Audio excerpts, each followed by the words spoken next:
I see you there, Shipwreck. Testing the redeems. Yes, that thing is indeed working. You are first, but not really. You redeemed a stretch. I'm going in backwards order right now. Here we go. It's been a hectic morning. You're right, Kaylee. It's not working.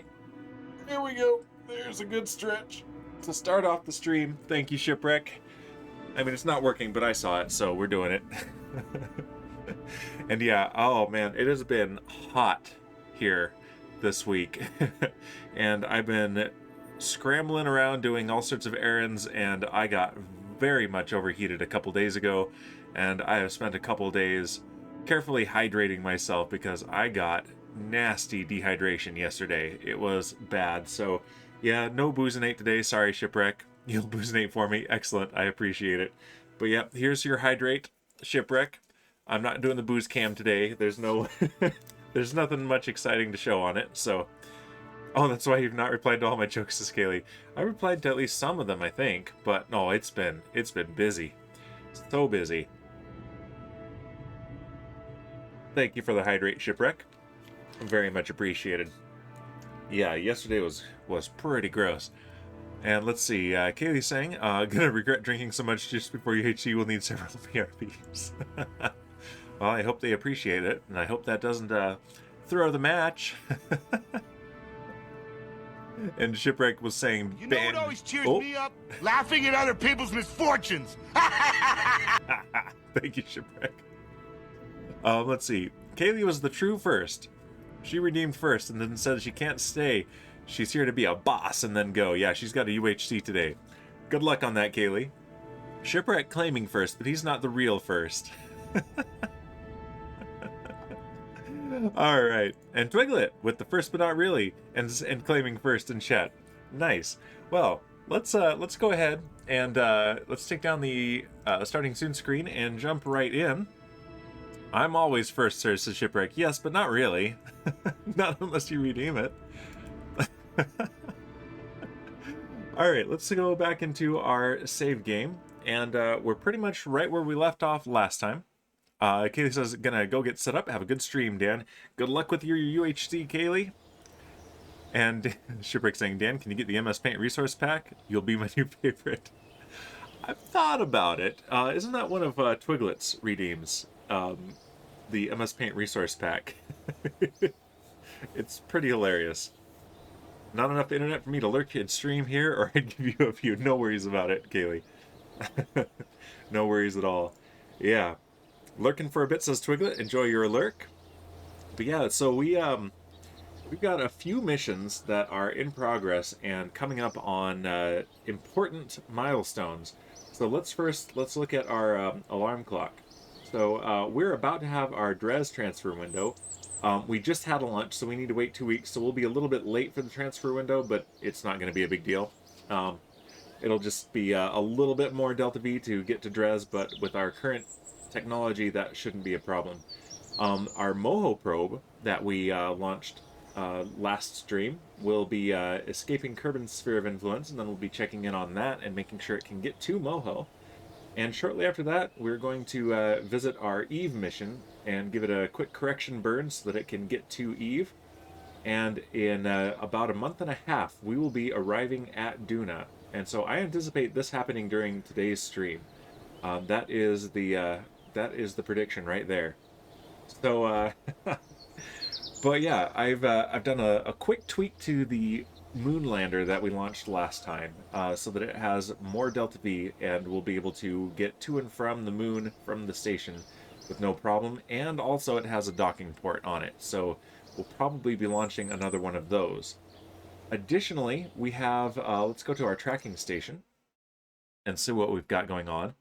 We spotted a comet a little while back, and there is a probe in orbit, which I renamed. It's I was trying to think of a clever name for our comet probe, and it was previously called Comet Seer, which was a stand-in name. It was kind of a a placeholder. That's what I was looking for. So now it is called the Comet Research and Prospecting Probe, CRAP. A probe, says Shipwreck. I know where we can send it. To a comet, right?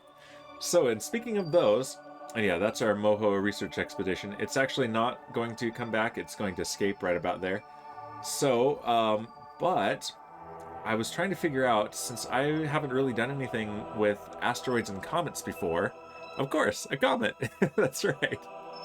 But I figured out how to track them properly. Here is an asteroid that I have tracking right now. Let's clean this up just a little bit. Let's just look at our comets and asteroids for the moment. So there is a cool little button in here, it turns out. Let's toggle unknown objects. This here, that it says huge. Is there one bigger than that? Size F, huge. Okay, that is pretty big. I think they go up to size H. I'm not 100% sure, but that's probably a comet. But if I go down here and click this button, track, now we have its orbit. Now we are really watching it from the Space Center. So that there, in an inclined elliptical orbit, is probably from outside of the solar system and got captured here. It is probably a comet. Let's see. Yes, comet. So comets are balls of volatile materials, various ices, and dusty rock. So that is going to be the comet that we are going to send our CRAP, our crap probe, to go visit. I'm so funny. I make myself laugh. Can we see the thing from here? Like, see what it really... No, we can't see it from here. It's probably too far away. So... Comet Tanbus Johnson 1, I guess is its name. I guess those are the names of the scientists, the astrophysicists, whatever, the astronomers who discovered it. Give me just a moment for the... I'm going to mute myself. Cough button here.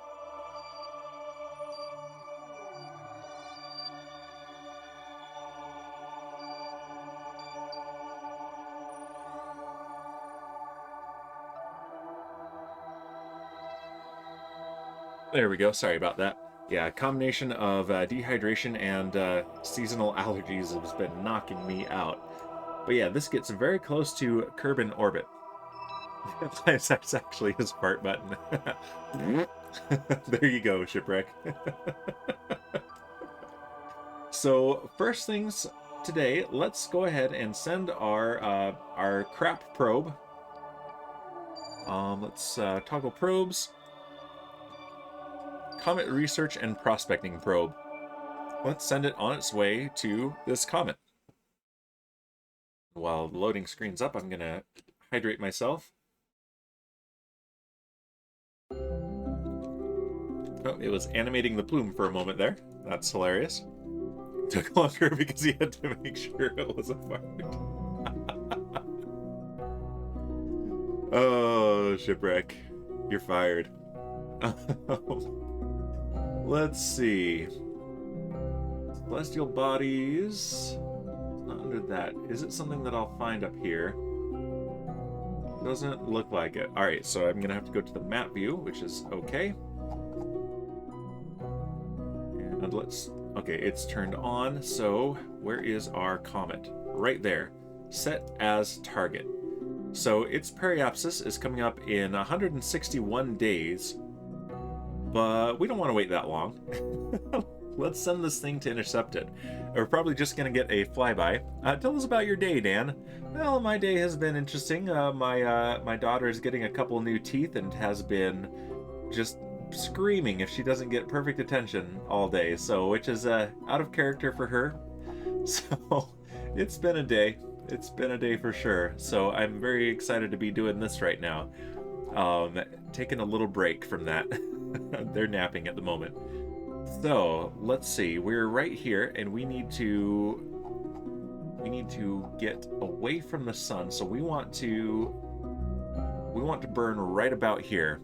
Oh boy, I remember those days, this Shipwreck. I believe it. Yep, she's got more teeth than her brother does, and he tends to take these things more in stride. So yeah, it's been a time this morning.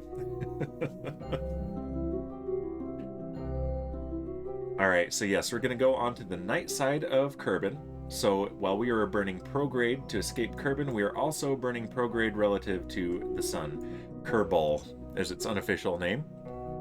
Superx says, I know it sounds super old school, but a bit of whiskey rubbed on the gums helped us out. That is super old school and probably pretty awesome. We gave her some Tylenol. She wasn't super happy about that, but it does seem to have helped quite a bit. I mean, I'm all for spiking the bottles, but my wife won't let me. Rip. Alright, let's monitor our resources here. And it's slowly turning towards prograde. There's no gimbling on this nuclear engine, this atomic rocket motor. But we have a small reaction wheel in this thing. And cold teething rings from the freezer. Yeah, that's something we've been thinking about that we should probably do. Soft food. She likes soft food when she's in a state like this, and that helps a lot. There's the target. There, we can see that it's inclined. It's not on the equator. But we're not headed for an intercept yet. We are just going to burn full throttle for shipwreck. And it's going to take a little bit since this is a low thrust but high efficiency motor. Yeah, this stage alone still has almost 11 kilometers per second of delta V. And then we've got a couple of kilometers per second in this chemical rocket motor on the actual probe itself. And thank you for the host, Shipwreck.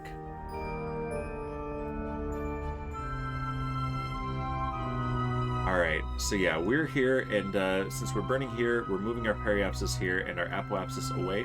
Let's go ahead and increase the game speed a bit. It looks like we are fine to go all the way up to 4 times speed. Kit, welcome with the first but not really. Good to see you here, Kit. We are sending the Comet probe, which has been renamed to the Comet Research and Prospecting Probe, CRAP. We are sending it to a comet, which I figured out how to track in the tracking station. So we've got this comet right here in a very eccentric, inclined orbit. This is an experiment. I've never gone to visit a comet before. This is going to be a tricky rendezvous. But we have a lot of delta V to work with, so that should get it done. And yeah, I am going to keep hydrating myself as well as the hydrates that you redeem so that I'm not so dehydrated. And it's very likely that today there will be a quick bio break at some point due to this. Tried to get to an asteroid once, but it wasn't great. I've been to an asteroid, but it has been years. And only once. Alright, let's cut the engines. We're getting far away from our periapsis, so we want to burn in this area right here. So let's time warp back around. That's going to be 3 hours, and we need to kill some time before our next launch anyway, so might as well be doing it productively. It was a very wobbly ship, says Kit. Oh, yeah. Was that before there was auto strut? Because that helps so much.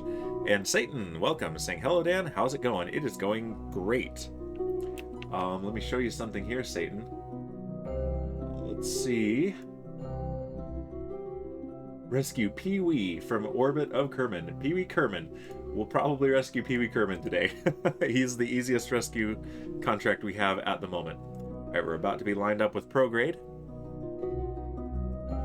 And burning again. Here we go.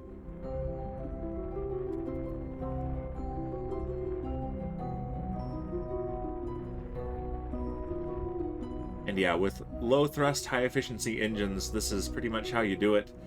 The closer you are to the actual periapsis, the more efficient it is. So a lot of real world missions will do a whole lot of very short burns right here. We're not being that efficient. In fact, this burn will probably get us our escape, but that's how it's done. Looks like we're not going to hit the moon. The moon will be over here by the time we get there, so that's good. And yep, there is our escape. And we can let that go for now.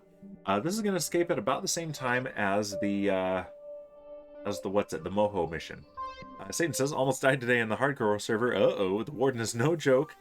That beam got me to 2.5 hearts while eating gaffles. Oh, jeez. Yeah, the Warden is no joke. Although I am super amused at the shenanigans they've been getting into on the Double Life series with the Warden. It's fantastic. Alright, so this, we want an alarm. Create alarm, and it is a Sphere of Influence change. CRAP, the Comet Research and Prospecting Probe. Kerbal Escape. And we want 1 hour of notice. There we go. So, let's see. By the time we do this, this will be the 2 weeks that we need to let pass before we can do our next launch. So, let's see. Which one comes first? The dress transfer window, of course. We're actually going to delete that alarm so that it doesn't interrupt us. So this Kerbal Escape comes 1 day before the next one. So let's go ahead and warp to the next alarm. And let's take care of these 2 things, and then let's do our launch to Dres. I think that'll be the way to go. Oh, let's get out of regular warp and then go into real-time warp. There we go. Look at that, they're going opposite directions. That is so cool. Yeah, Warden is no joke, but is so much fun. I've had so much fun with the Warden. Alright, now it's coming up there. Let's go ahead and delete that alarm now, because we're just going to manually time warp this now. Just been stressed by him, says Kit. Nice. So Kit helped me out with tearing down half of a bastion around my new Froglight farm yesterday, and that was a lot of fun. And I am toying with some ideas for the build around the thing, and I'm thinking maybe an evil frog statue is the way to go. Alright. This is the Comet one here. Speaking of, did you replay mod that? I did, and I kept it. I mean, I'm 98% sure. So. Let's zoom. Oh, wait, this is the wrong view for that. Zoom back in. And here, let's zoom out. Alright, so here's the Comet. It still is 146 days until it makes its closest approach to Kerbal. May have been in another instance. Hang on. Uh-oh. Are you looking for your replay mod of it? And let's clean this up. Let's turn off. I guess it's just other probes. Yeah, let's turn those off. And let's see if we can make a good approach. So if we put a maneuver, and this is all I am learning here with you guys. I'm learning this live, so bear with me here. This could be interesting. Because this is a little bit of a different approach. So let's go ahead and make a prograde maneuver.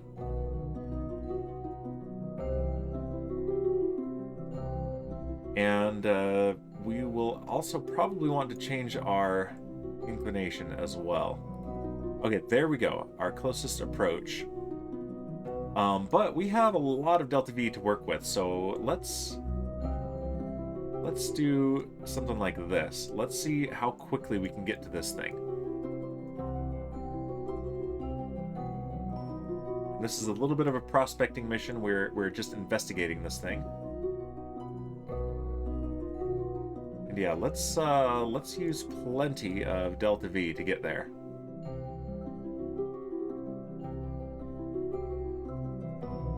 Alright, and we will definitely need to change our inclination as well.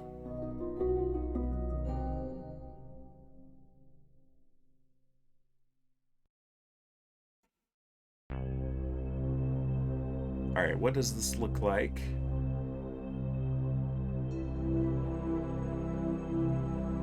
Not too bad. Okay, that is no longer giving us a closer approach. Let's get this as close as possible. And then that's not helping it, but this is. Okay. and then we lose the counter. So let's burn prograde.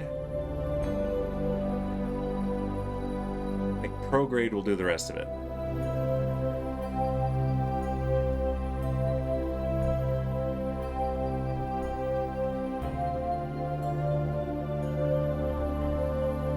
As long as that number is going down, we are doing this right. And it has stopped going down, so let's do this again. So yeah, it's going to be mostly, at this point, prograde and normal.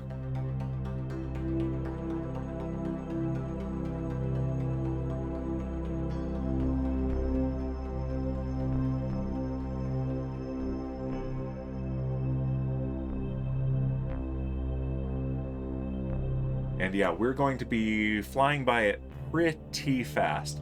But we're going to need to do some slowing down when we get there. But yeah, this cuts the time to get there in half.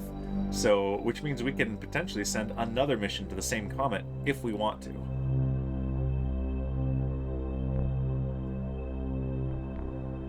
Okay, 5,000 kilometers.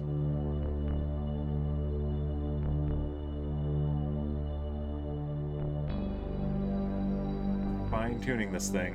Oh, that's too far.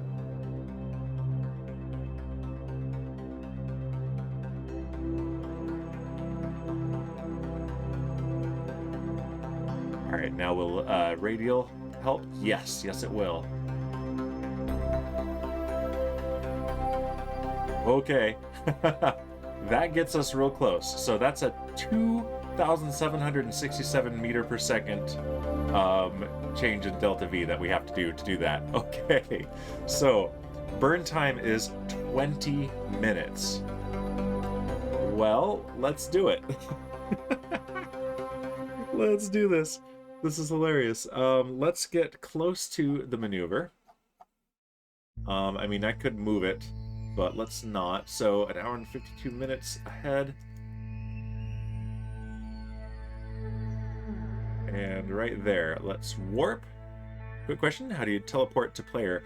Press B and you should get a player list, and then you can click on it.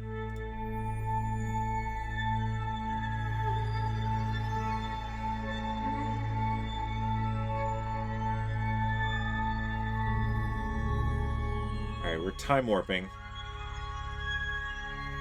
Time warp to about 10 minutes before the burn.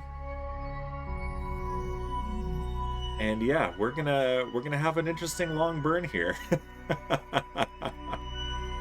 Oh, I love it. We're definitely going to go into a faster game mode for this. Let's see. Oh, yes, that'll be fine. Awesome. So does that mean you do have your replay recording of the Bastion demolition? So I hope you do. Oh, good. Good, good, good. All right, let's time work just a bit more. There we go. And let's go ahead and full throttle and point towards our maneuver marker. Using your full screen instance. It's an interesting way to divide up the instances. I just have one 1.19 instance, but I change the settings when I need to. There's a program that I like to use, Win Explorer, for doing a windowed full screen. Although I think you're working with one monitor, so when you're streaming, you like to have it smaller than full screen, right? Oh, let's put this. You're recording full HD and streaming a slightly smaller window. Okay, cool. Yeah, so that makes more sense for you then.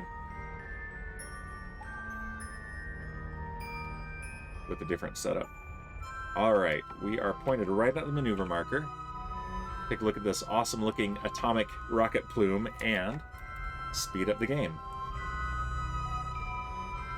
I'm going to give myself a little hydrate while we just enjoy this.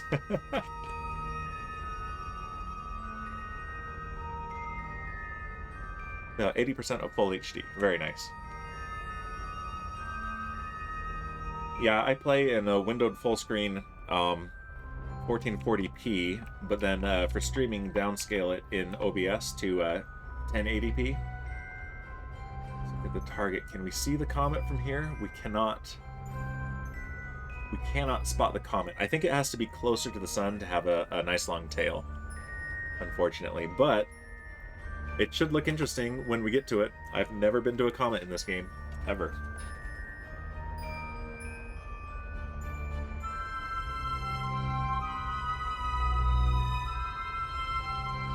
We'll do this burn, and then we'll take a look at the Moho probe as it does its Kerbin escape.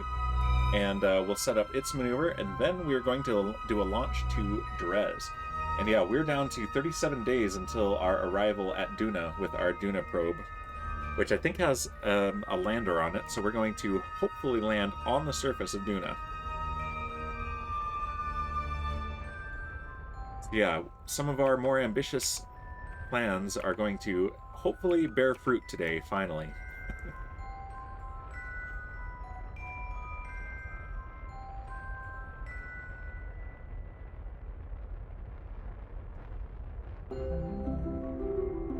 Don't worry about the radiation, I'm sure it'll be fine.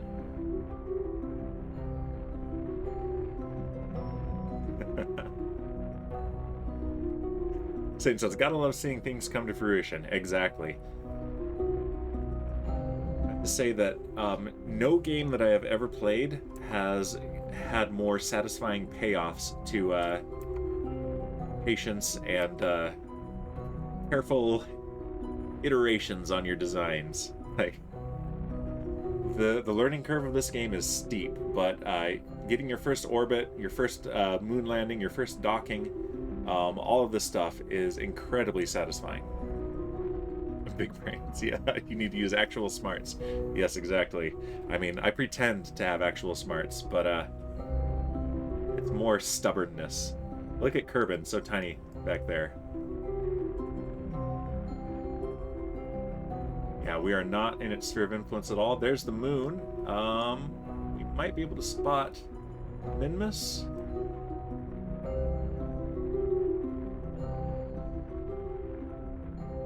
Not spotting Minmus.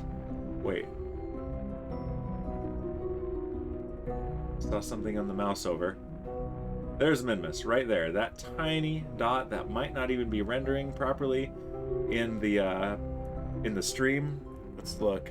Yeah, you can see it. It is one single pixel out here. The moon is about 8 pixels across, and Kerbin, not sure. I agree, says Kit. The payoff is great. Yeah. Alright, we're about 2/3 through this burn. Just barely, so you can see it. Okay, good. Yeah.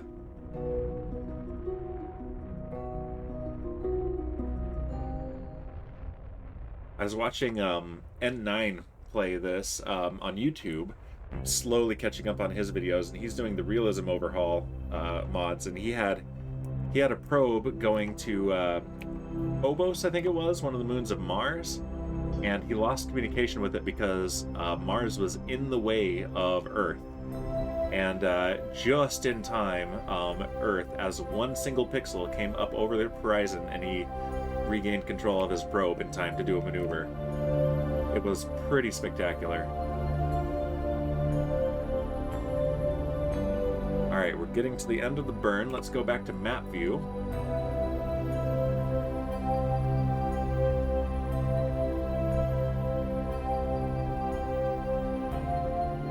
And that...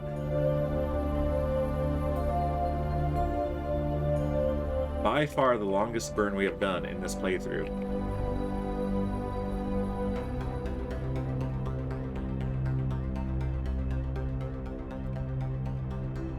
Alright, let's cut the engines and slow down the game to real speed.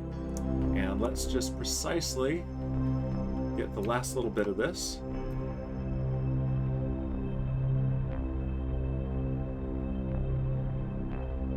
Just very carefully watching this. Kind of half throttle.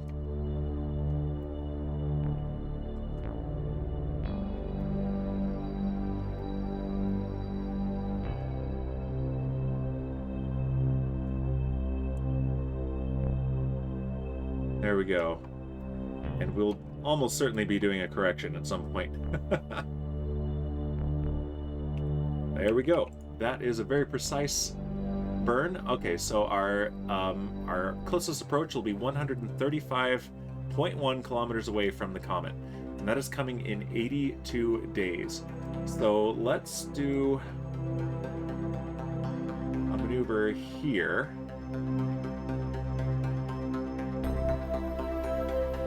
And let's not plan the maneuver yet. Let's get closer, but let's add an alarm for it. So maneuver, and we want to call this CRAP correction burn. And we don't need any sort of lead time on it. This is the lead time. So there we go. And we're going to add that alarm. And yep, that is coming up after our ELU transfer window. So yeah, let's go to the MOHO probe now. If we don't see the comet this stream, it will almost certainly be next stream. So yeah, here is our MOHO probe about to leave Kerbin's sphere of influence. So where is Kerbin? There's Kerbin. Yeah, we're on the other side, so it's the night side. But yeah, there's that tiny sliver. You can see some planets in the distance there. But yeah, we're going to go ahead and delete this alarm now. And let's go back into map view. And let's time warp until we have left Kerbin's sphere of influence. And let's set up our MOHO approach.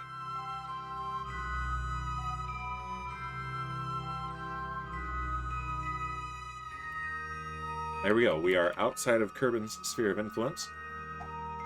Zoom out.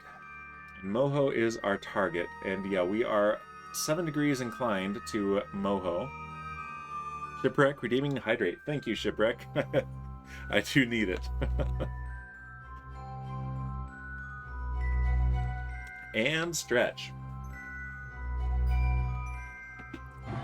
And the crowd goes wild. Yay! There we go. That's a good stretch. Oh, thank you again, Shipwreck. But yeah, it's about time. I got your back, literally. Yes, you do. It's about time I started thinking of some more expensive redeems, because people are starting to get a lot of points. And I don't want to increase the price of the Buzinate and such, because 82 is so fun. Let's see. So MOHO is right there. And let's see. Let's see what happens if we do a maneuver right here. And yeah, we have 6.8 kilometers per second in this stage here. Yeah, this doesn't have as much fuel as the other one, but yeah, we have a tiny lander,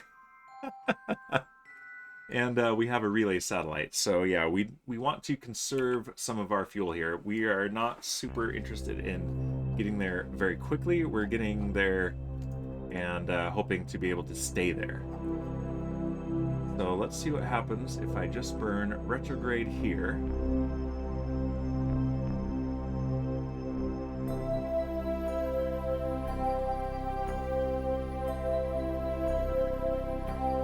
And it is expensive to get to MOHO. I don't like that. So we're too inclined. Let's see what happens if we do that at the descending node. There's an asteroid in the way. Geez, let's turn off the asteroid. I know Shipwreck is laughing at me saying asteroid.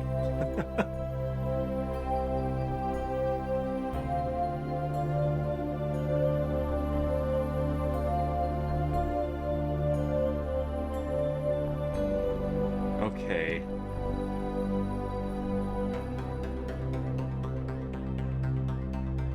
I mean, that gets us across MOHO's orbit, but it doesn't get us an encounter. For Cosmonoid. Kerbinoid. Yeah, that's not going to do it either. So I think what we're going to need to do is partly this first plan, but also change our inclination right here, I think. Yeah, MOHO is tricky. It's very close to the sun, so yeah, want to go troll Dan's base? Oh, it's been trolled many times.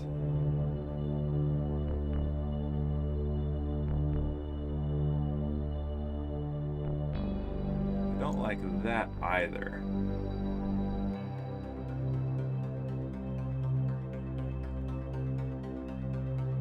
Come on, let me, there we go.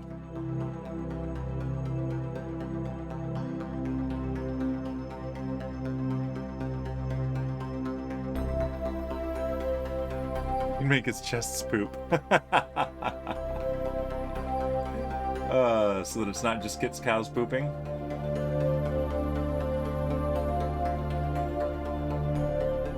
Interesting. All right, let's take out all of the anti-normal component of that. Just get this to cross. Oh, there was an encounter. There was a close approach right there. Not a great one, but it is a one.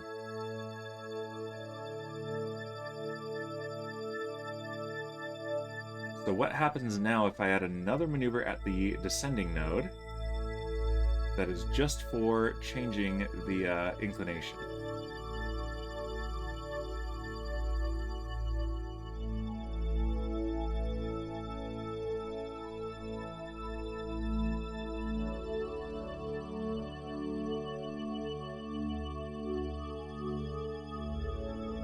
Maybe not just for.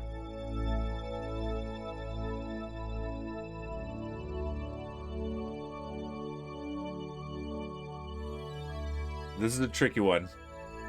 This is definitely a tricky one. I thought the comet would be the more tricky one, but this one is definitely, since we're trying to be a little bit more efficient, this one is quite tricky.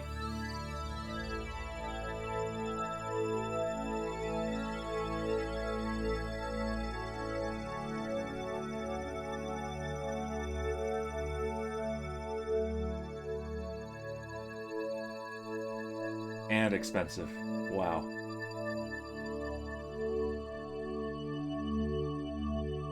Alright, let's zero out everything but normal.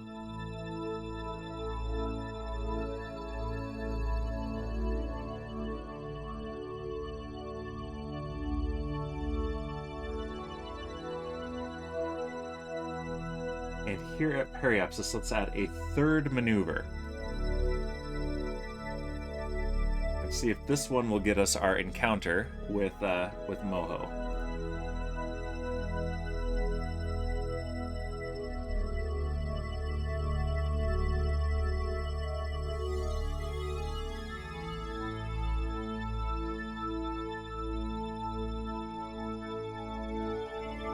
And it will not. Dang it.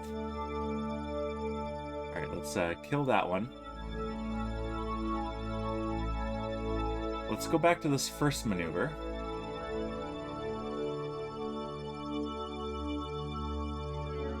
Let's see what else we can do.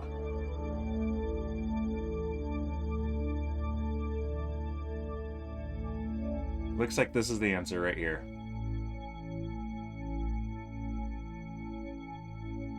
Yeah, look at that. That's getting close. There we go.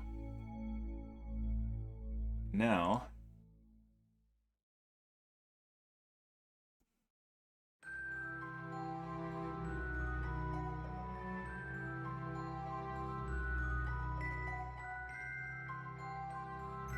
Come on, Kerbal. I wish there was a better way to select these. There we go. Kerbal Space Program 2, please. Please. With the user interface.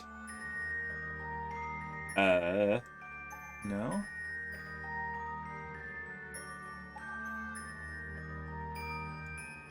Okay, there it is.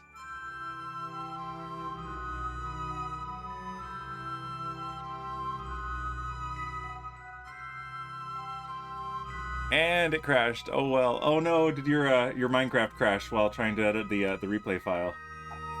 Oh no.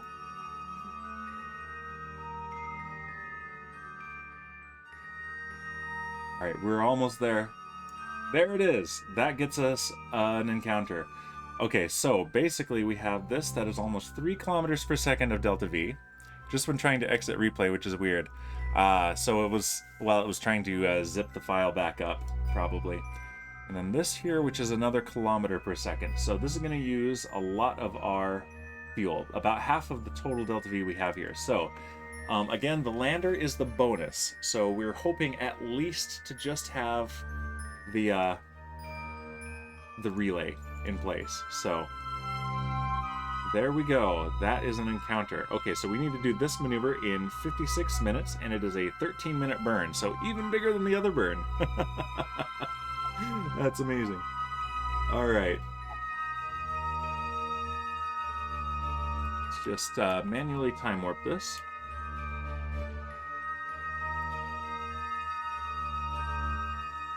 Big burns, woo! This is good, yes. It's almost a 14-minute burn, actually. So let's go ahead and point towards direct approach. Yeah.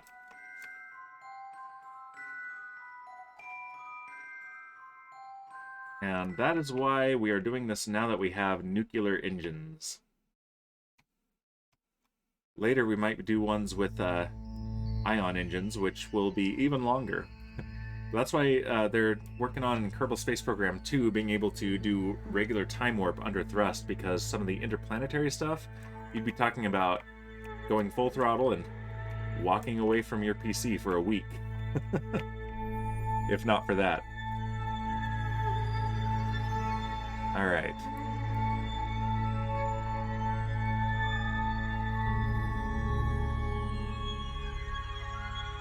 Okay, yeah, let's do it now. Right there. And it's just retrograde, so we're just going to point retrograde and speed up the game. And enjoy the view. It's a very similar rocket to the other one. Let's see, where is Kerbin? There it is. Blot out the sun there. There we go, that's a view.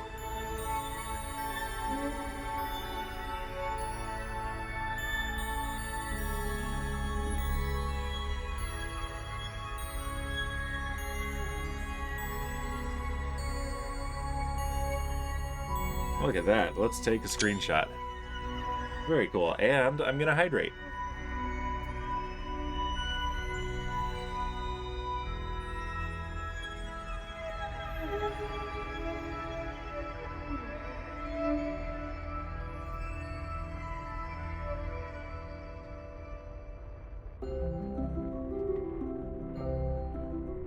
And now we just relax for a little bit.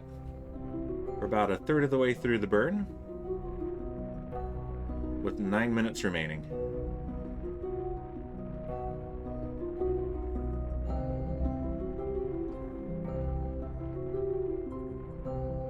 And yeah, there are two things that make this so efficient. One is that it's got such a high specific impulse, and two, since it only requires liquid fuel, we're not actually burning anything, we're heating it up with a nuclear reaction in the nuclear reactor here. We don't have to carry oxidizer with us, so these tanks are only the fuel. No oxidizer.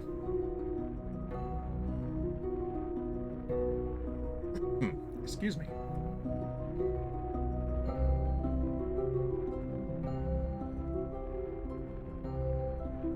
Halfway through the burn and everything is looking nominal.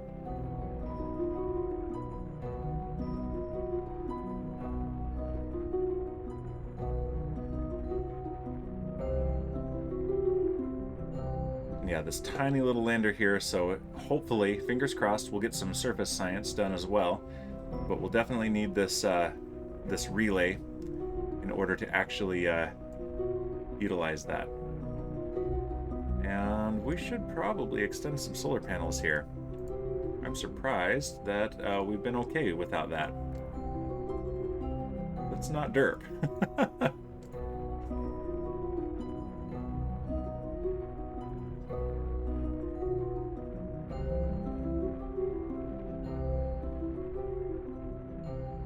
Alright, we're coming up on the end of the burn.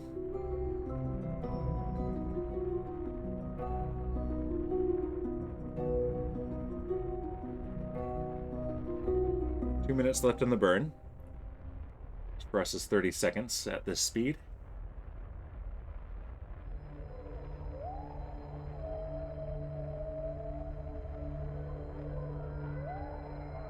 Minute left. 30 seconds, and I'm going to slow the game down to real time. ProKitman asking, this is your Comet mission? No, this one's the Moho mission, but it's very similar to the Comet one.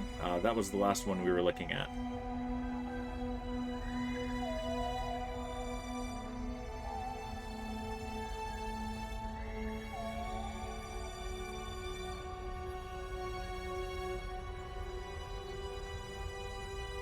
Alright, and let's go ahead and very low thrust this last little bit.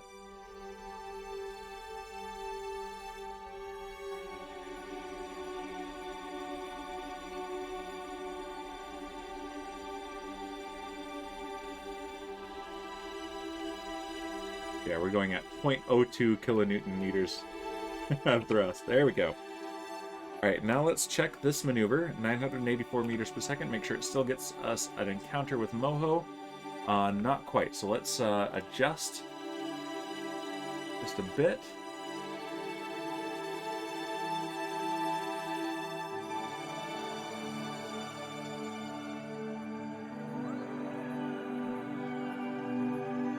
There is our encounter. Excellent. Okay, and that is coming up in 66 days, so we need to make another new alarm. Let's create alarm, and it is a maneuver alarm. And it is Moho Probe Correction Burn. And we want to have 1 day of advance notice for this. Add alarm, and there we go. So, yeah, we're coming up 4 days to our Eve correction burn, but we can do a launch now. So let's go ahead and go back to the Space Center. And we need to launch for Dres, I believe it was.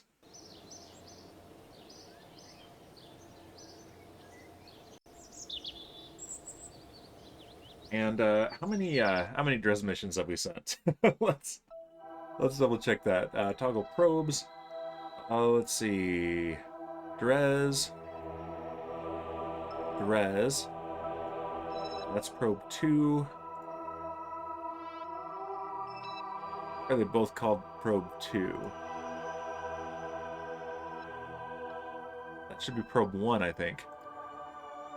Or no, this one should be probe 3.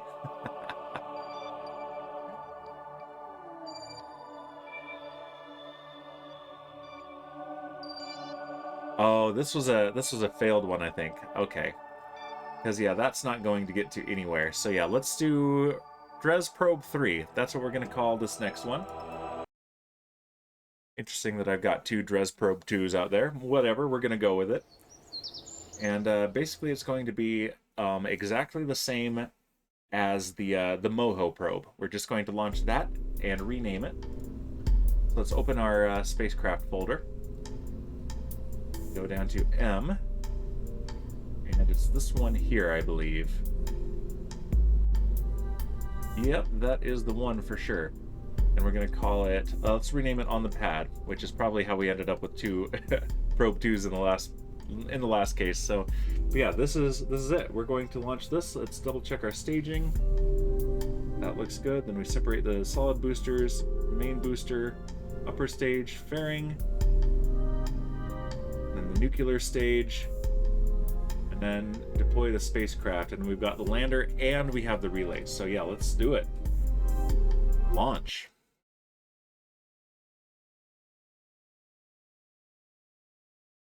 We're getting a lot done in this first hour. Meanwhile, I assume that Shipwreck is off at my base, making my chests poop, and probably also unleashing a warden. Alright. I can get in here. Very precisely in here. Alright, let's aim the camera here.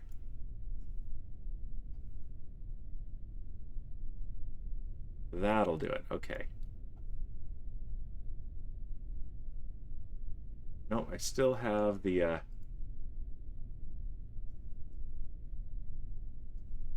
fairing is what it's letting me click on. Right in here. Relay antenna, no, not what I want.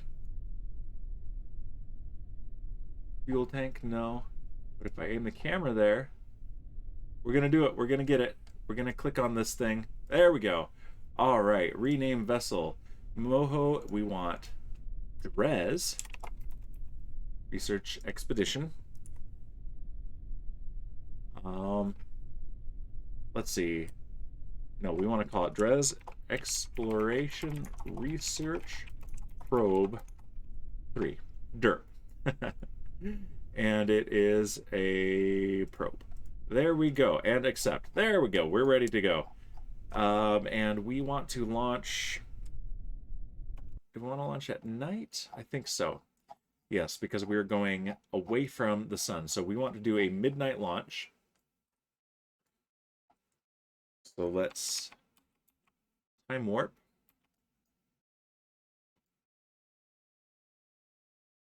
We're right about here. There we go. And let's go ahead and use...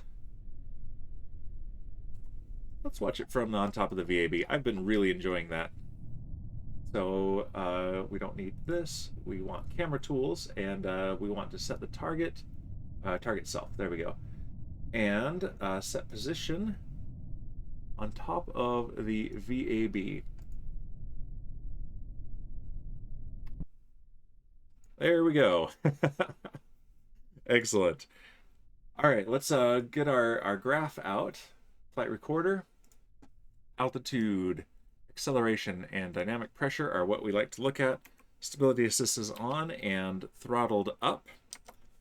And we are go for launch in 5, 4, 3, 2, 1, and liftoff of our Arcus 2 medium launch vehicle carrying Dres Exploration Research Probe 3. The vehicle is pitching downrange.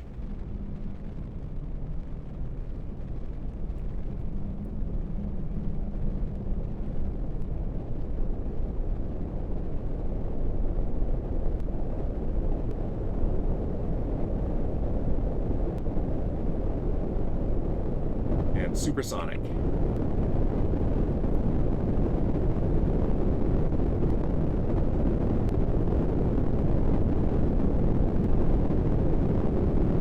Maximum aerodynamic pressure.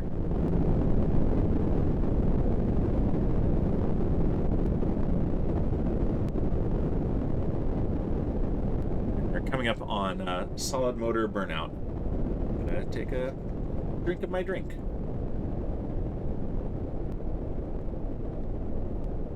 SRB burnout and clean separation.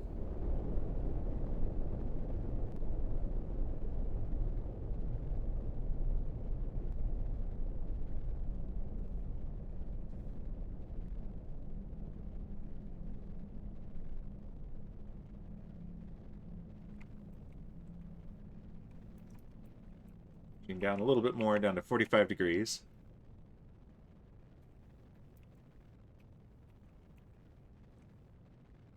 We're coming up on main engine cutoff.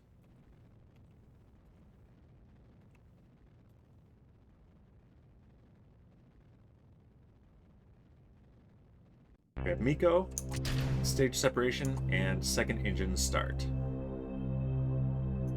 And fairing separation.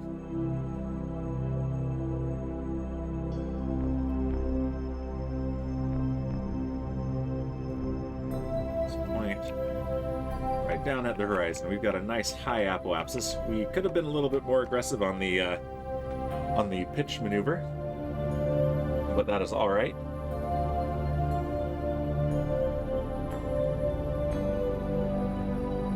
Considering how low thrust the upper stages are, it is not bad to have a little bit of a high apoapsis.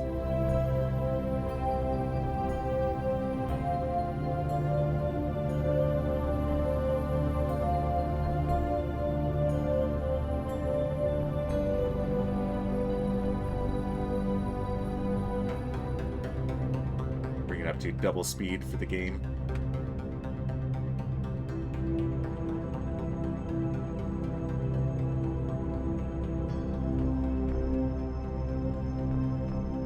At 400 kilometers, there it is. We're going to cut that engine, and then we're going to coast up to apoapsis and then light the engine again.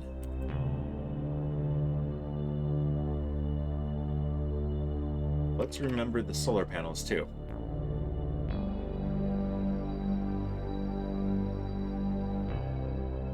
Extend. Extend. And extend. There we go. And Kit says, "Whew, I think I'm going to lay down. Afternoon sleepy is settling in." Okay. It's those long burns, man. They're exhausting.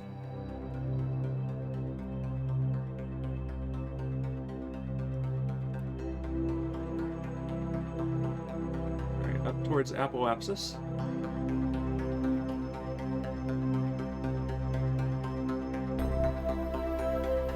All right, let's go ahead and start the engine again.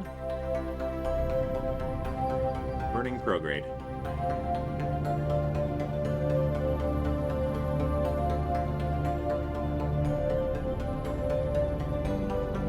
Yeah, that is definitely doing the trick.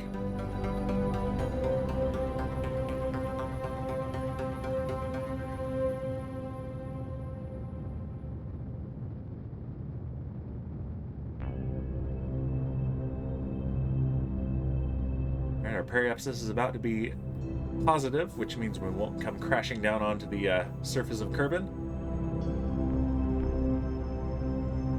And we have a good orbit. Circularize a little bit anyway.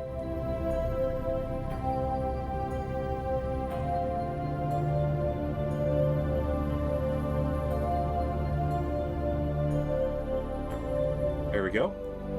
Let's go ahead and come back around and then do our escape burn right here.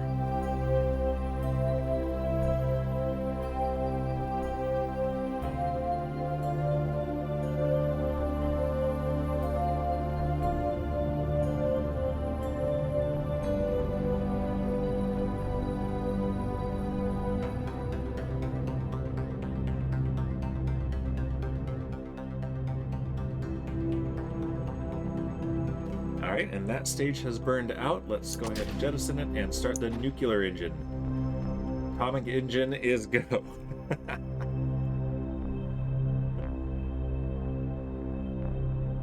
That's always so funny to me. Sorry. Not really, though. Alright, up to 4 times game speed. I don't think we're going to need to make another orbit. I think this is going to be the escape burn. We don't have to worry. Our solar panels are extended, so this probe will not be dying because of a derp. At least not yet. There's still time for more derps.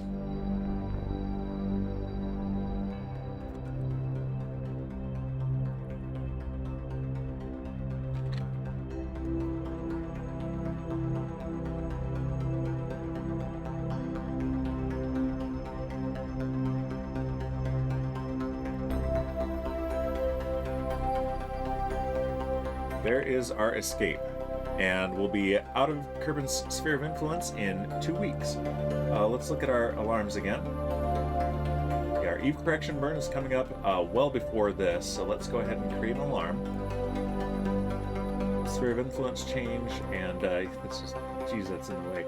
So this is going to be, nope. What's a good one? There we go.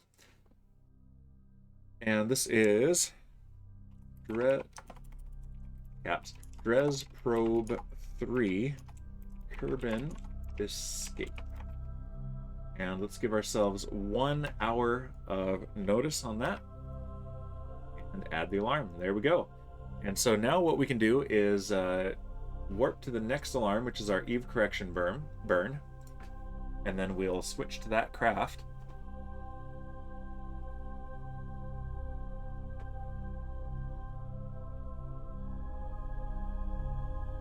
Shipwreck with the hydrate. Thank you, Shipwreck.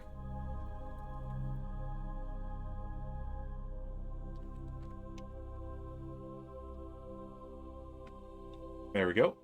Delete and close. And I should have switched to the vessel first, but let's take a look at it. Eve Exploration Probe 2, I believe, is the one. Let's go to it.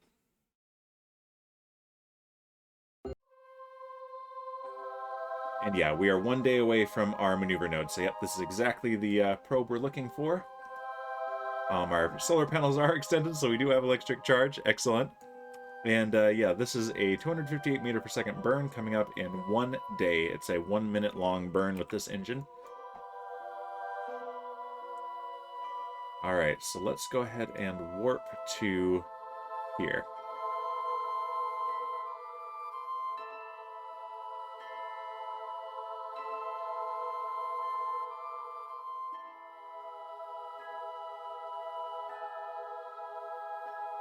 And yeah, this maneuver is the one that will give us an encounter with Eve.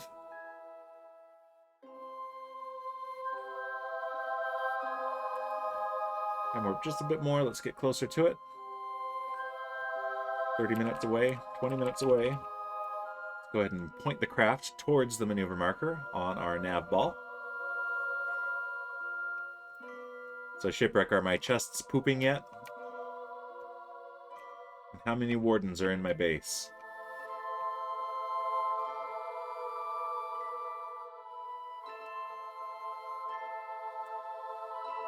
And yeah, this is an inclination change maneuver only, it looks like.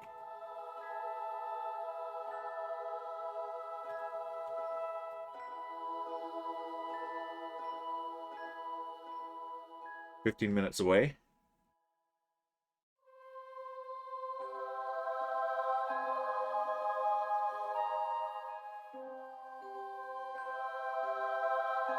"5 minutes.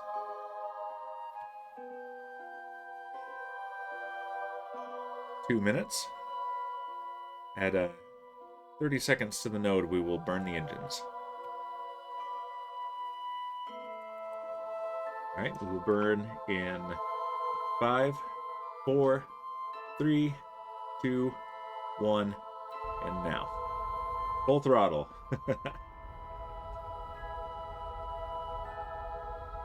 There's Kerbal all the way back there. Just a tiny dot from here.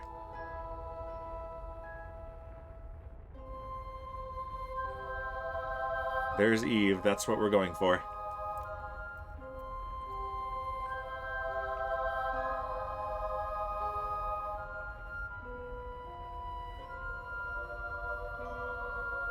Halfway through the burn.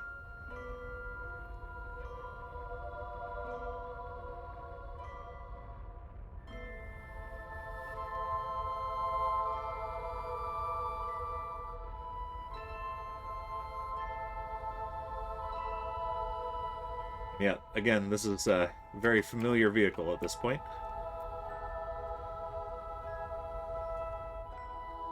Throttling down for some precision here. Chasing the maneuver marker on that nav ball.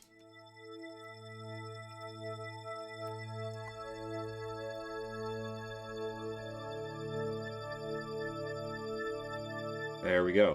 Alright, so now let's take a look and see if we do have an encounter with Eve. It looks like we do. Let's focus on Eve. Yep, and 70 million kilometer apoapsis. So if we were to burn normal a little bit more, would that get us a closer apoapsis? Yes.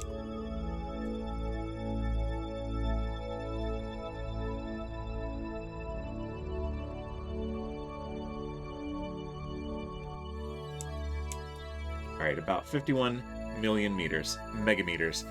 That will do, and we're going to get there in 103 days, or at least to the periapsis. So we want a little bit before we get there to do another correction burn, because we want to get into an orbit, and we want it to be a little bit closer than that. So where is? Let's focus on our craft. There we go.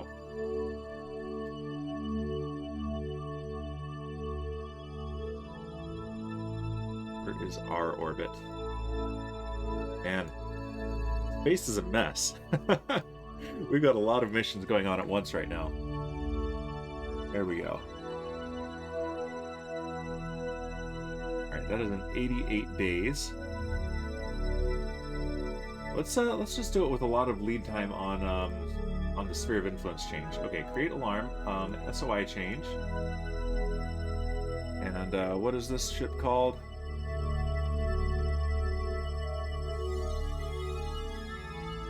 Eve Exploration Probe 2. Okay.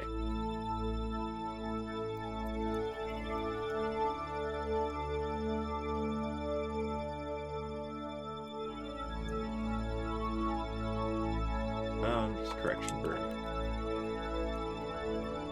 And so we're going to do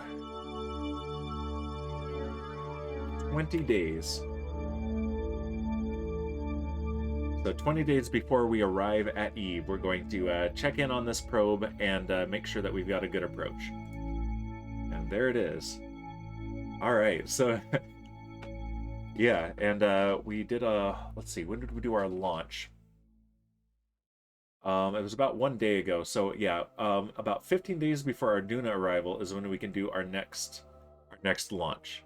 So let's go ahead and switch to the Dres probe that we just launched and warp to its escape from Kerbal. In fact, we can just delete that alarm now.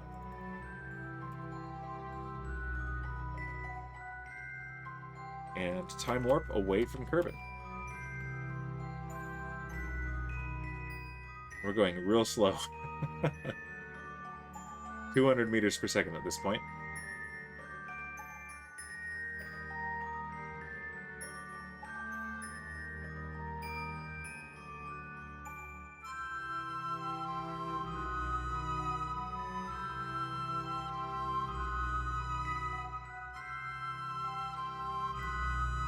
Let's do it. And we have escaped Kerbal's sphere of influence. We are now in orbit around the sun. So, we need to make our encounter with Dres. And let's clean this up. Let's turn off other probes so that we're only looking at this one. And there is Dres right there. And we have a 5-degree inclination. We definitely need to burn prograde.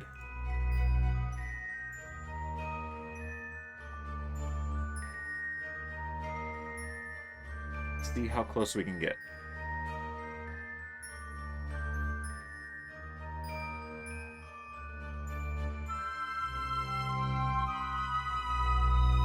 Alright, so that... Yeah, you can see how inclined Dres is right there. Oh, there's a pull. Uh-oh. Uh-oh. Should gently shipwreck $1 million.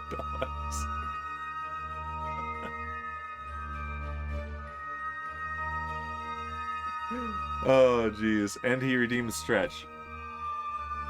Then you can have a prediction. Will Dan pay shipwreck $1 million? Oh, here we go.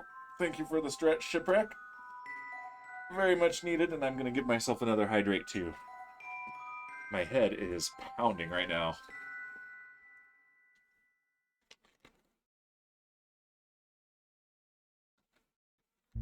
But don't worry about that. I'm having a good time. Pretty impressive, huh? I bet you're pretty impressed. I am pretty impressed, in fact. Okay, so that is our close approach there, but our inclination is all over the place. Let's add a maneuver here at the ascending node. So it's the ascending node, so we need to burn anti-normal. See if that will get us anything better. And it looks like it did. Okay.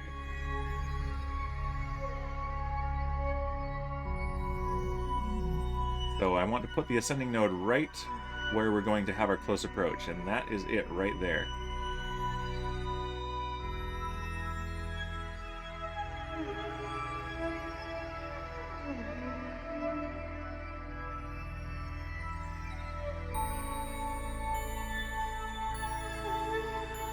Shipwreck says, Dan, you gotta get Facecam or VTuber. Come on, get with the times. We already know what you look like anyways. Well, as I've said, the main thing that's preventing me from doing a Facecam is that this office is still a mess. It still hasn't made any more progress since the last status update. I mean, it's coming along, but It'll get there. Oh, that was an encounter. There we go. That right there. Okay. But, yeah. Oh, we got so many projects going on around the house. Virtual green screen. Jeez. I've thought about that too. I just haven't set anything up. But here's the thing. I'd rather set up my office real cool and show it off if I'm going to do a face cam. All right, and we'll get there in almost 3 years. So this is going to be a long-term mission. All right, so let's see. Our next node is 1 day away. Let's go ahead and warp to it.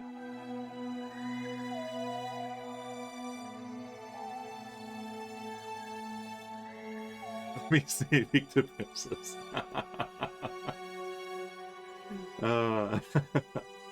Conspiring against me, huh?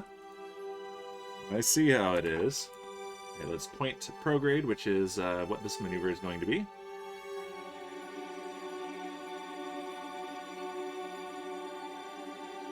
And yeah, we're an hour and 14 minutes away from the node, which is an 11-minute burn. So the third of our very long burns today. A good thing we can do these on 4 times speed.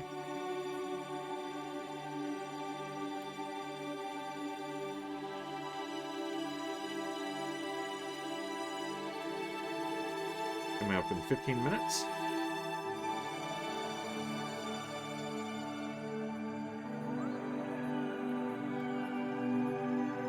Alright, we're going to burn at about 6 minutes and 10 seconds.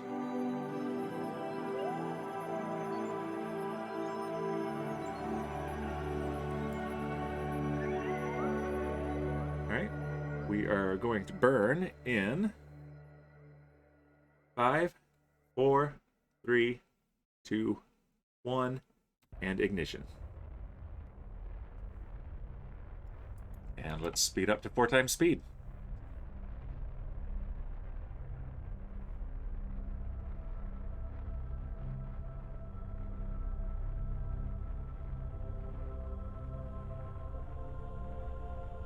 Yeah, I think she is also napping right now since she was a champion and got up early to take care of screaming, teething daughter.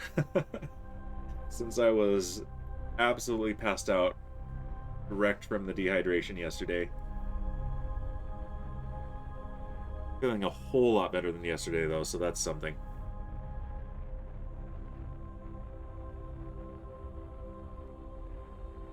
Can we spot Kerbal? There it is.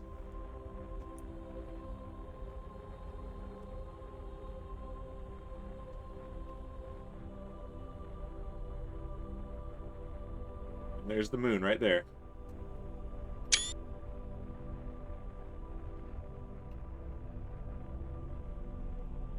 I'm taking all these screenshots, but I'm sure that my post-stream screenshot is going to be our flyby of Duna, which is coming up in 20 days. Ooh, I didn't realize I could do that. Oh, this changes everything. Nice. Alright, we're halfway through the burn.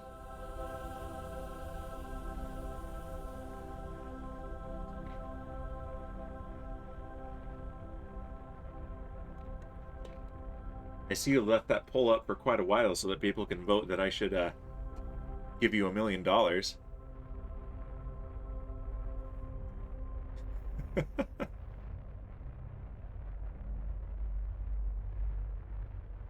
That depends.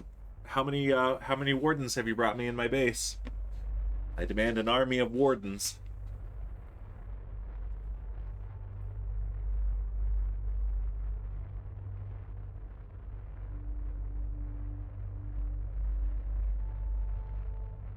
Alright, we're coming up on the end of the burn here. 2 minutes left in this burn. So that's 30 seconds.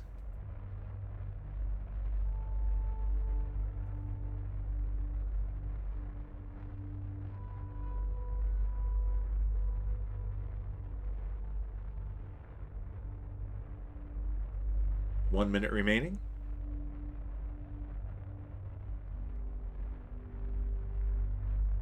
All right, we're going to start throttling down a bit. and bring this back down to real time. Actually, we can still be throttled up if that's the case.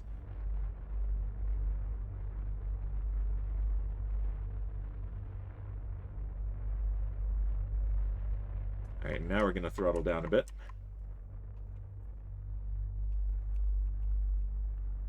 And follow the maneuver marker on the nav ball.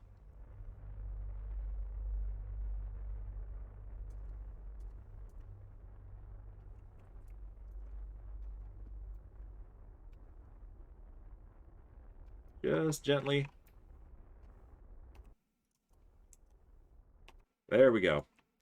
All right, so what does this look like? After this maneuver, do we still have an encounter? We sure do. All right, so now, once again, we are going to add an alarm. And it is our Moho correction burn. What's this one called? Drez, sorry. Not Moho, Drez. Drez Probe 3 correction burn.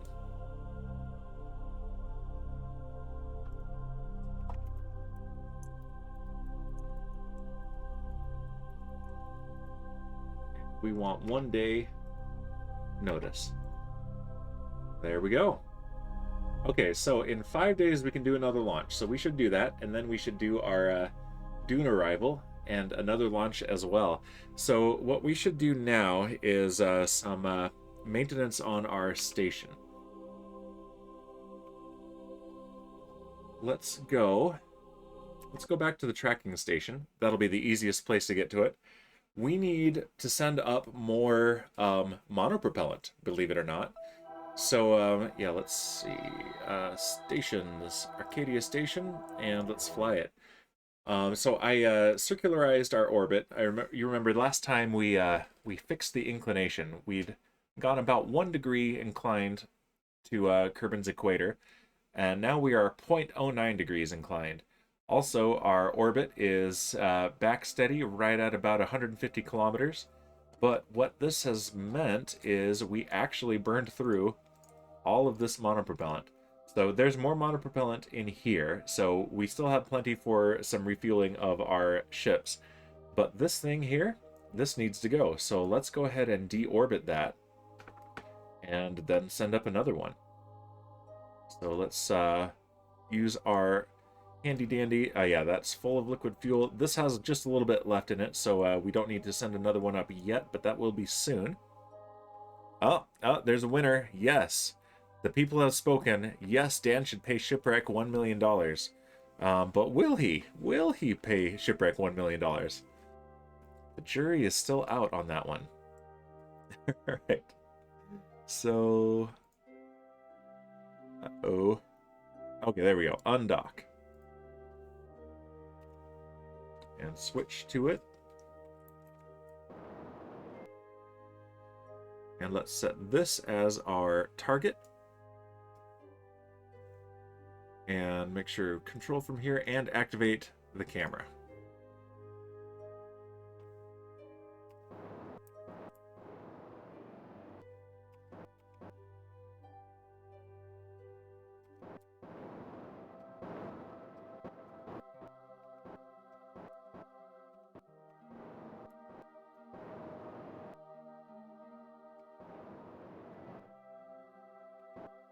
This should be fairly straightforward here.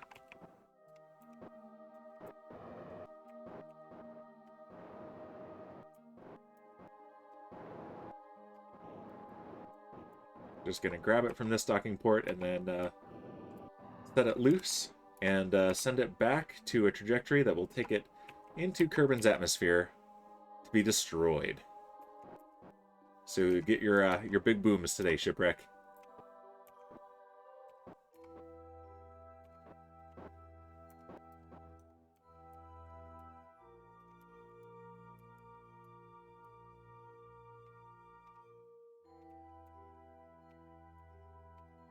Line it up just right. There we go. And we are docked. Perfect. First try. Undock. Control from here.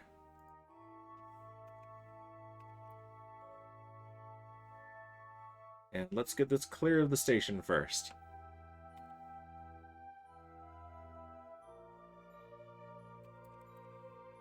And now we point retrograde.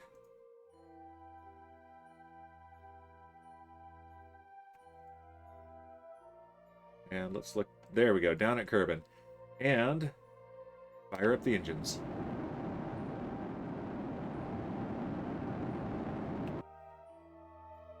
Now we can let go.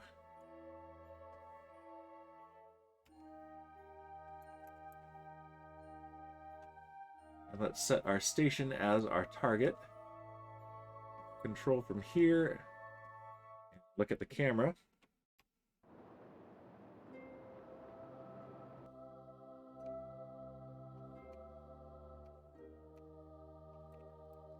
And fire up the engines.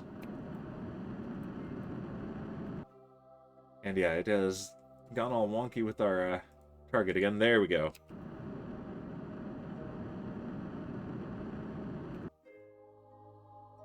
Alright, that'll get us a 400-meter approach. Very nice.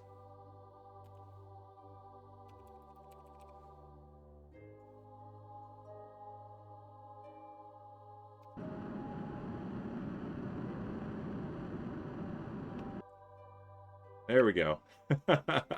Flew right by the thing real fast, but we are good to go. Look at that.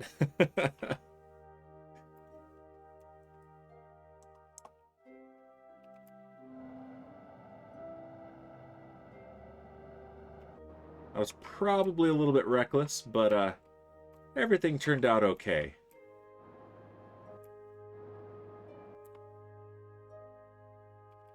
Alright, let's dock right to this docking port here.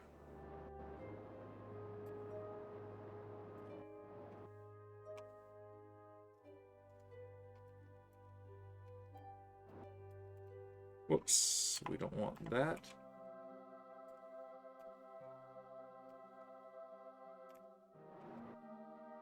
Hit M instead of N.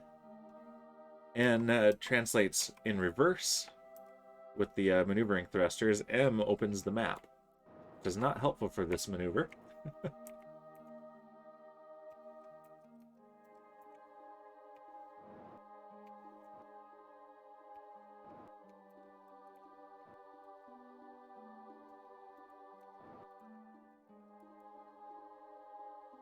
And just gently ease it in. Like this.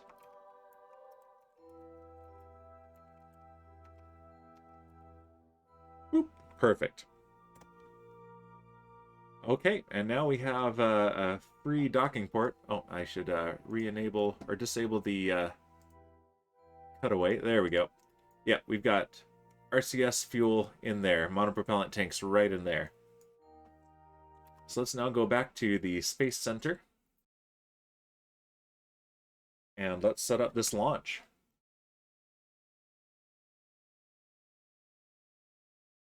While I take a sip of my drink.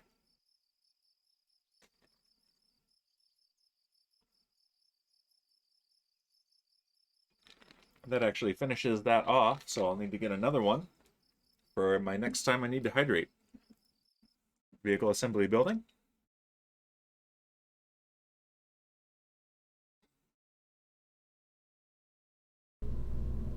And let's see, do we have something already made that will do this?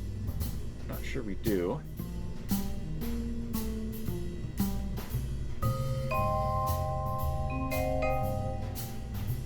Really need to clean this up too. 2.0, no, that's not it. Alright, I'm not sure we actually saved this. I think I just made this and launched it, so that is fine. We can do that again. So there is our Probodobodyne Hex core. Let's see. We need batteries on it.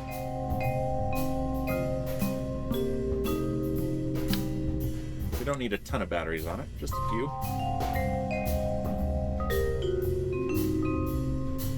That'll do it. And we need a docking port on both sides. So first, let's put one on the top. Make sure it's not duplicating it. There we go.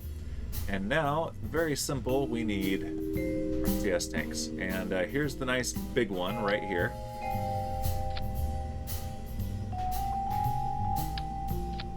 And let's just do it the same way as before. Let's put 4 of these guys on. That lasted a long time and served us well. It was supposed to be a very temporary measure, but it turned out it was very, very useful. And actually, let's do this. Structural, we want not that adapter, that's too small.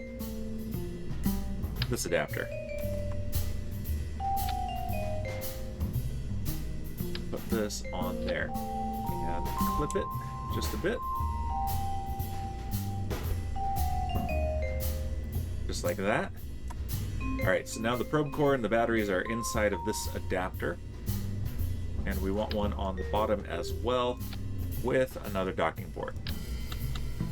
Ooh. Just like that. And that is our monopropellant tank right there. It's a heavy guy. Full, it is 14 tons. So let's see, we need our launcher now. The Arcus 2 is our main workhorse at the moment. Let's put another docking port here. And we don't need the decoupler this time, so let's just take this part right there, and it fits nicely into the fairing. And let's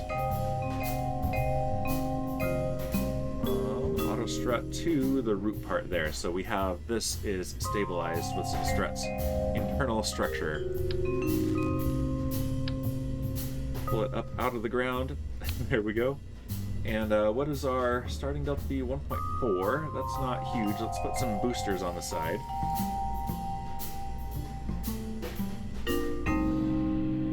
Yep, we're already on coupling.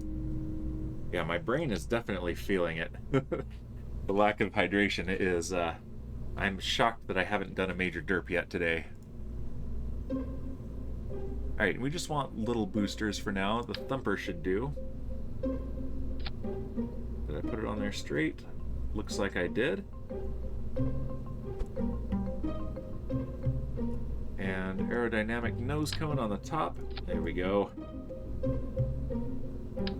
Want 4 of these.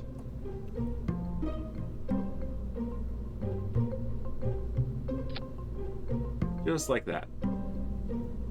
And put these in the same stage as the main engine, and then they separate.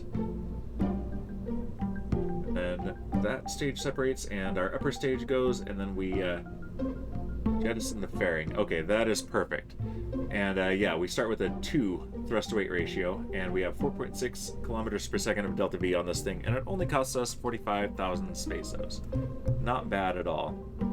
And we're not going to save this one, but let's rename it to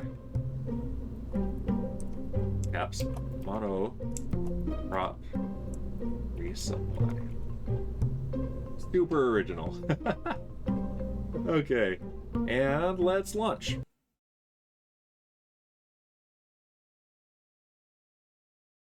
We'll do this launch, and then we will take a look at Duna.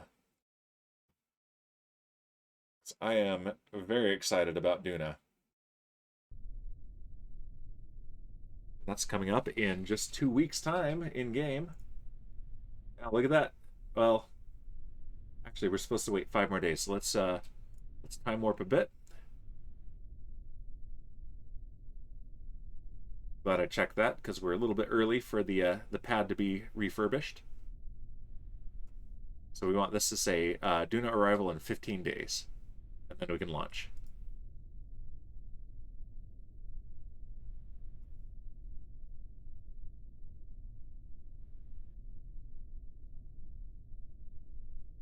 $16 and 15. There we go. And let's go ahead and do our onboard camera this time. Throttle up, stability assist is on, and let's open up our flight recorder, altitude, acceleration, dynamic pressure, and we are go for launch in 5, 4, 3, 2, 1. Liftoff of Arcus 2 medium launch vehicle carrying a monopropellant resupply to Arcadia Station. Vehicle is pitching downrange.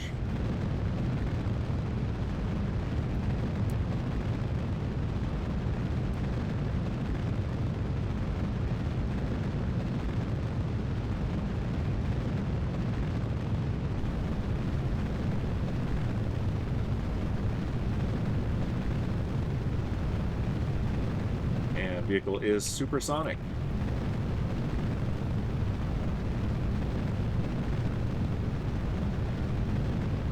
Coming up on solid booster burnout, Survey burnout and separation, and that is also maximum aerodynamic pressure.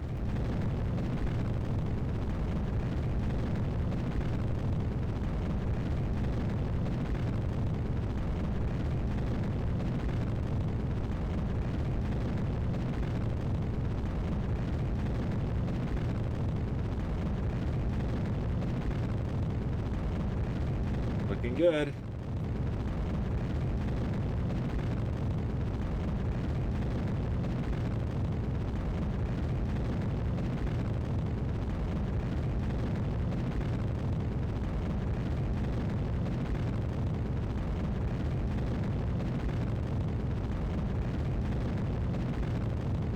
Alright, our apoapsis is now in space.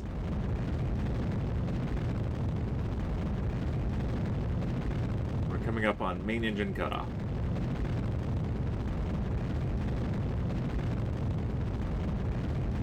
We have Miko, stage separation, and second engine start.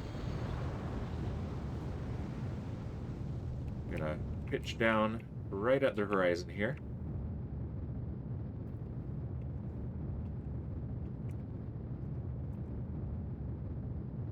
And we can close this window. There's the moon, and there's Minimus, and there's Drez, which we've just sent something towards. It'll take it quite a while to get there, but it's on its way.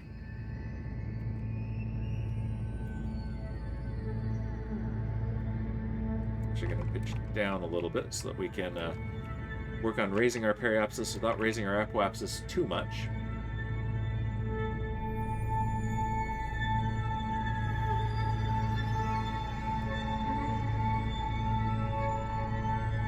Yeah, it was tricky to pitch over with that much thrust at the beginning, so that was probably a little bit overkill on the boosters, but it'll be alright.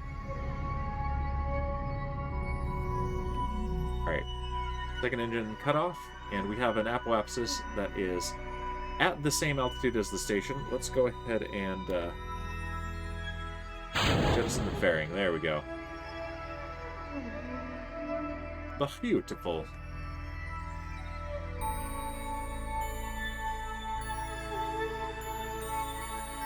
Get closer to our apoapsis. 1 minute away, and then we'll start the engine again.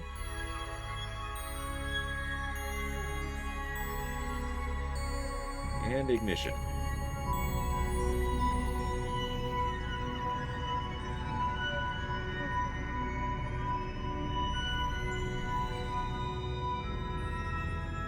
There we go. Trying to hold the apoapsis steady at about 150 kilometers while raising the periapsis so that we don't re-enter the atmosphere yet, which I'm realizing we still need to track the older one back into the atmosphere, but that's okay, we'll do that next.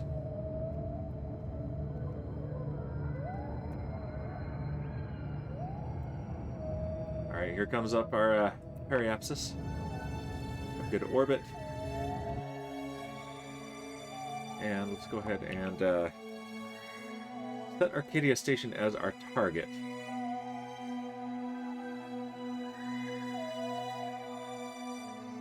Yeah, we're right here.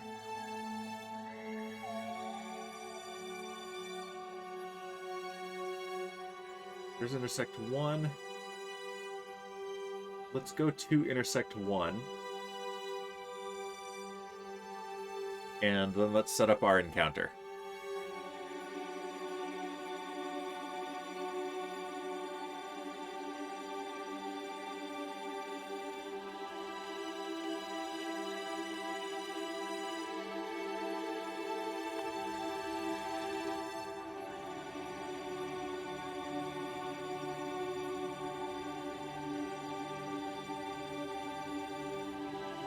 Intersect 2 is also an option, and in fact is probably the one we're going to end up with. Because here comes the target position at Intersect 2, closer to Intersect 2.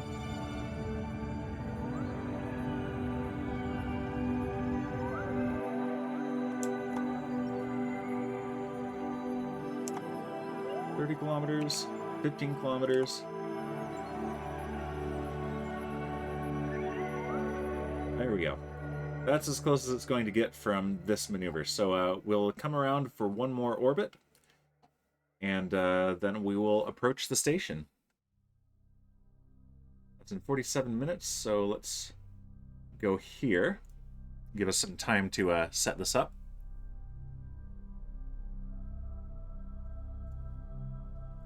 And point retrograde to our target.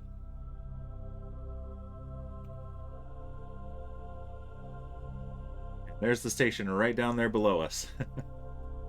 80 kilometers away.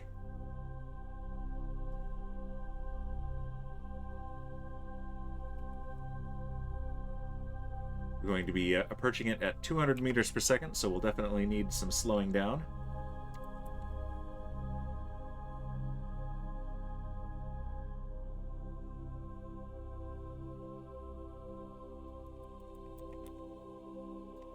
$60 kilometers away, 40.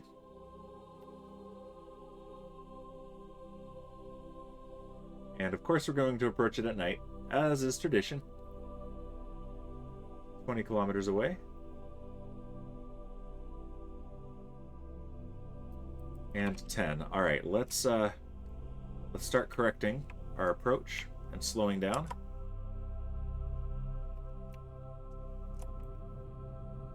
Okay, good. Our separation at closest approach is it's going up a little bit there. Let's push it closer to the station. There we go. Now it's coming down. 1 kilometer.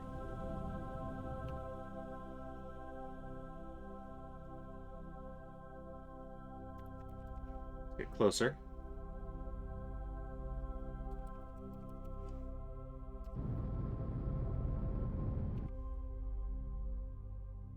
And there's that lag spike as it loads the station into the physics engine. Slow down. 20 meters per second relative speed. That is good. Now we need to tighten the approach again.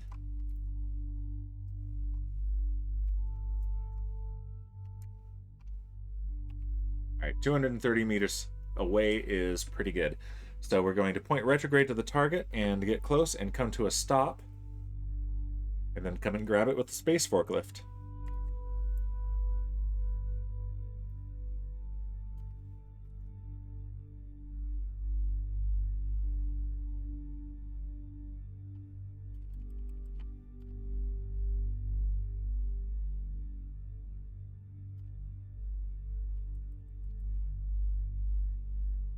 Alright, we can see it clearly from here.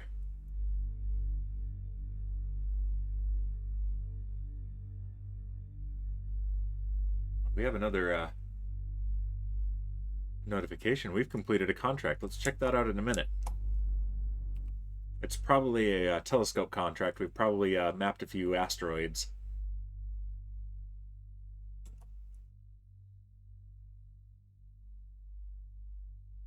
Coming to a stop. There we go. All right, let's let go of this thing.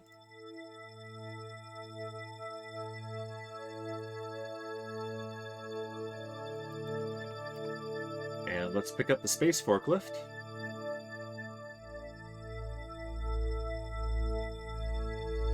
Let's refuel the space forklift real quick.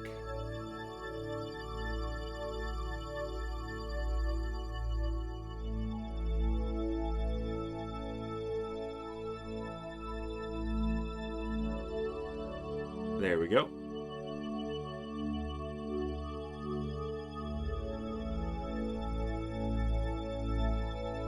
Dock.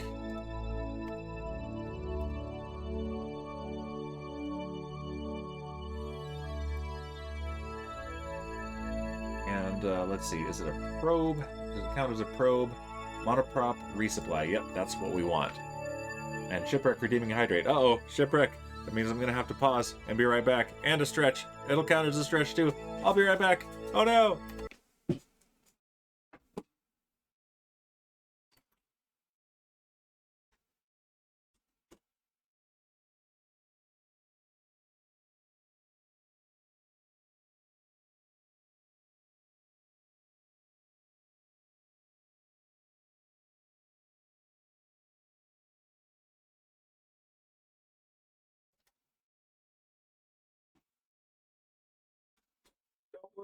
Don't worry, disaster averted. I'm back with more lemonade. Oh, what was the results of the 1 million? I was away. Well, the result was that 2 people voted, Shipwreck, that I should pay you $1 million. But will I pay you $1 million? That's the question. All right. And hydrate. Nice and fresh and cold. Thank you, Shipwreck. Woo, I'm a millionaire. You can believe that. All right, control from here and activate the camera. And we need to just a little bit more clearance here. And where is our target? Right there.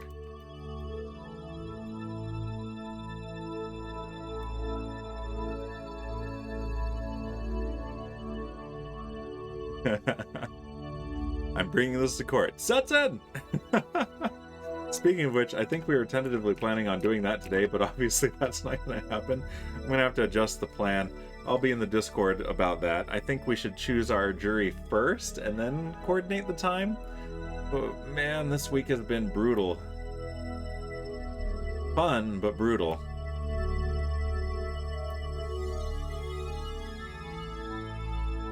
All right. And this docking port is facing us, so we're going to target that.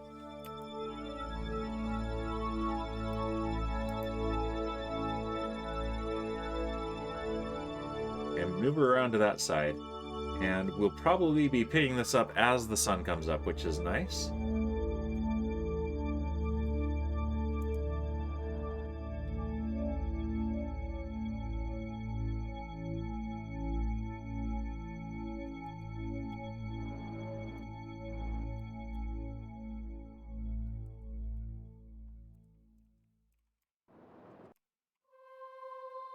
Yeah, Setson isn't here, Shipwreck. He's and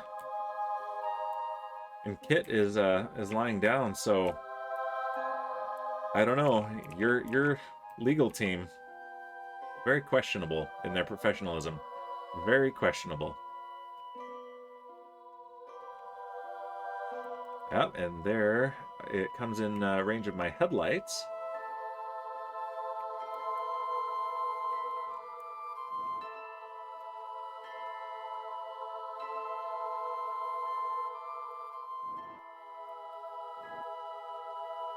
And we have grabbed it. Excellent. Now we want to control from here and activate that camera and set... Okay, Arcadia Station is already set as our target.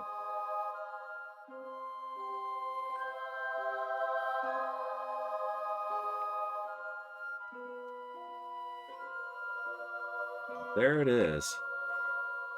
And I think that docking port right there, I can get it. There it is. Set that as the target. Perfect.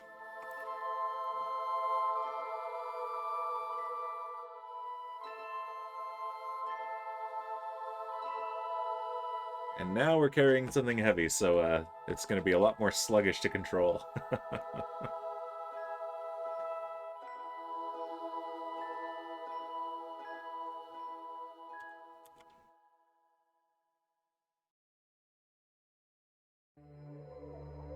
Still haven't brought up any escape pods, so hope nothing goes wrong.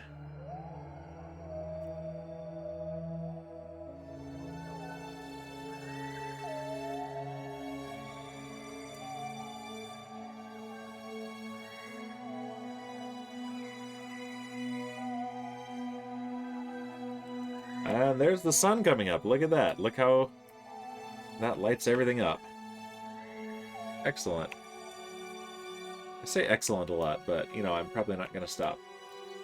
You can't stop me. You can't tell me what to do.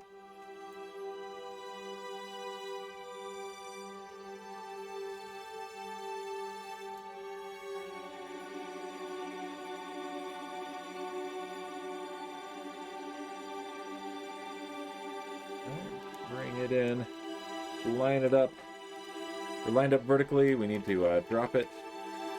So we're lined up horizontally as well.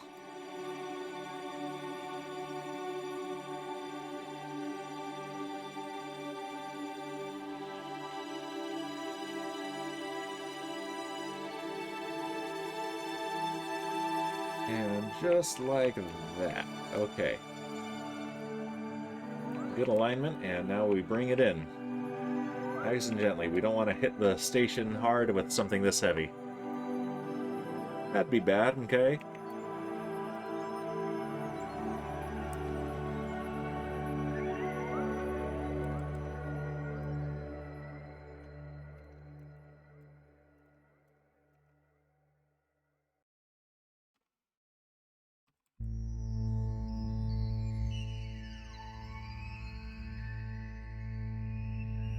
Alright, final approach here.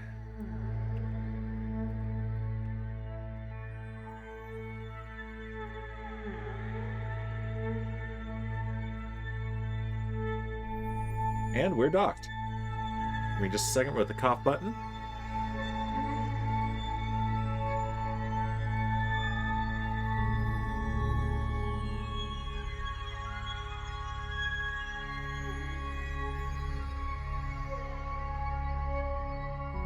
There we go. Sorry about that. And there's the upper stage here. Let's go ahead and deorbit this. It needs to point retrograde.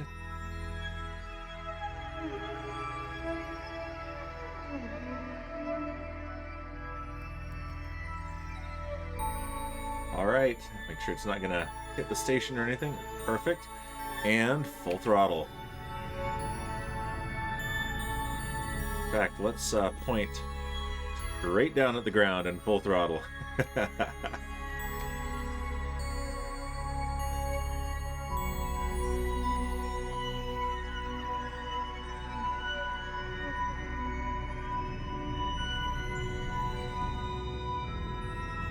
Yes. See how quick we can hit the ground. Hopefully we can burn up in the atmosphere, but experience has shown that that is not likely.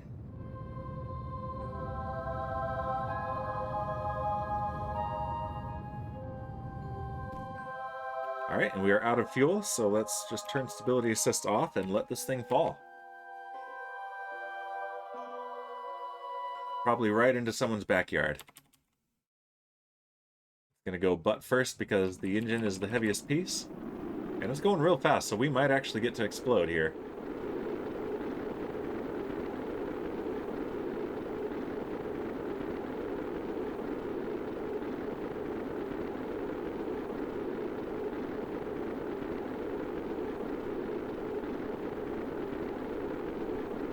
Here we go. No booms yet. Oh, yep, looks like we're going to hit the ground, actually. Yeah, we're headed right for that town. Actually, we're going to be in the outskirts, so it'll be okay for those guys, unfortunately.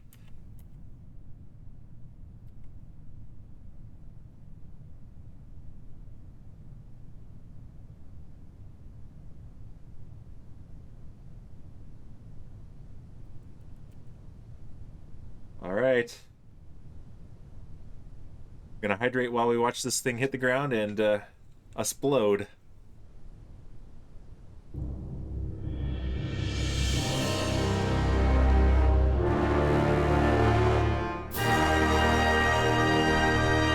It bounced. Hey, Alpine Glow Up with the raid. And there's Rustic Dragon with will you accept this raid? I sure will. Hey guys. An Alpine Glow Up with will you accept this raid? Well, that was supposed to explode, but it just kind of bounced. on the ground there. We're cleaning up our litter in space. So, yep. Oh no, it's Rusty, says Shipwreck. Yeah, welcome Raiders. Yep, we are doing a whole bunch of stuff. Actually, you're just in time for us to go take a look at another planet. Can I time him out? I mean, I guess. Let's go ahead and clean this up. Recover vessel. I guess we get a little bit of money back for that. We just sent some resupply up to our space station. We have launched towards Moho, and we've launched towards Drez. And yeah, there's a shout out for Alpin Glowup. I'm assuming, Alpin, you were on, I think I saw your tweet. You were working on your starter base, and that was in big air quotes, on Autocraft, right? Not that means a shipwreck. There we go. Yeah, I haven't had a chance to check out your Autocraft stuff yet, but I do definitely intend to. But yeah, it's been a brutal week. I'm happy to sit back and enjoy space and hopefully show it off to you guys a little bit. What is this contract that we have completed as well? Yes, indeed. Map 8 asteroids endangering Kerbal with a Sentinel infrared telescope. And we did that, so we've mapped 8 asteroids. Excellent. Let's go ahead and delete that. Yep, made some progress on the build. How are you doing? I'm doing great. I'm excited to see the build. I know you've got at least one episode of Autocraft out. I haven't watched it yet, but it is on my to-watch list, for sure. Good to see you, Alpin. It's been a bit. Alright, and let's see. Our next alarm is our Duna arrival in 14 days, which is also the amount of time we'll need between launches. So let's go ahead and warp to our next alarm. Oh, epilepsy alert. There we go. Alright, we're warping to this alarm. And then we're going to switch to that vessel, and let's see if we can have a successful Duna mission. And take a look, again, last time we went to Duna, it was not deliberate. This is our first deliberate mission to Duna, which is an analog for Mars. Let's jump to that ship, and then delete the alarm.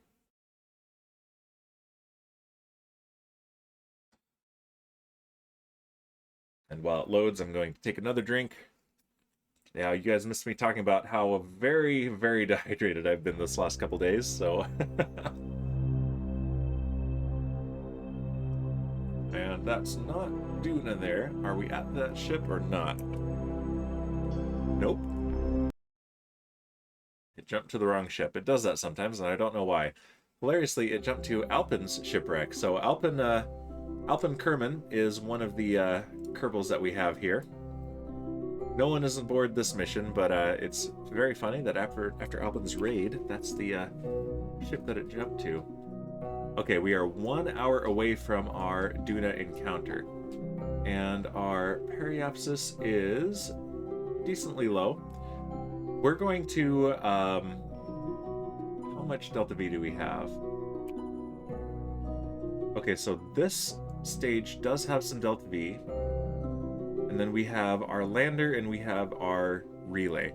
So we're going to see how much delta V it costs to get an orbit.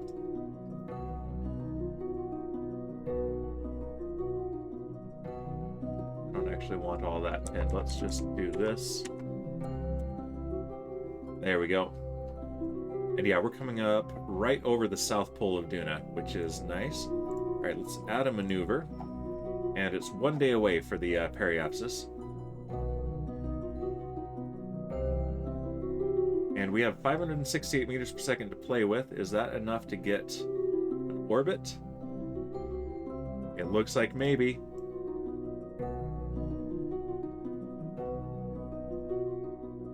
It is just enough to get an orbit. Okay, so that's what we're going to do. Let's delete that. I don't actually need it. Let's warp until we are in Duna's sphere of influence. Actually, can we take a look at Duna? What does it look like from here? Yeah, we can see it. Look at that sliver of red. And there's Eve. There's Drez. There's Jewel. Can we see Kerbal from here?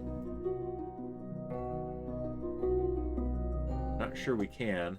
It might be on the other side of the sun.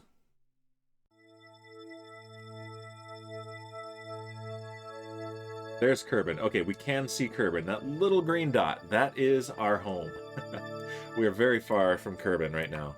All right, let's time warp a bit.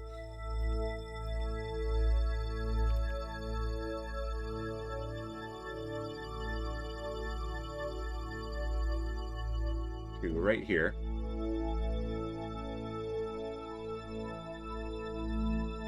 Hoppin's got a lurk, have to get dinner going, and hope you have a great stream.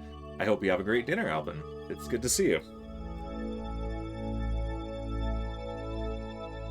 And we are a minute away now from entering Duna's sphere of influence.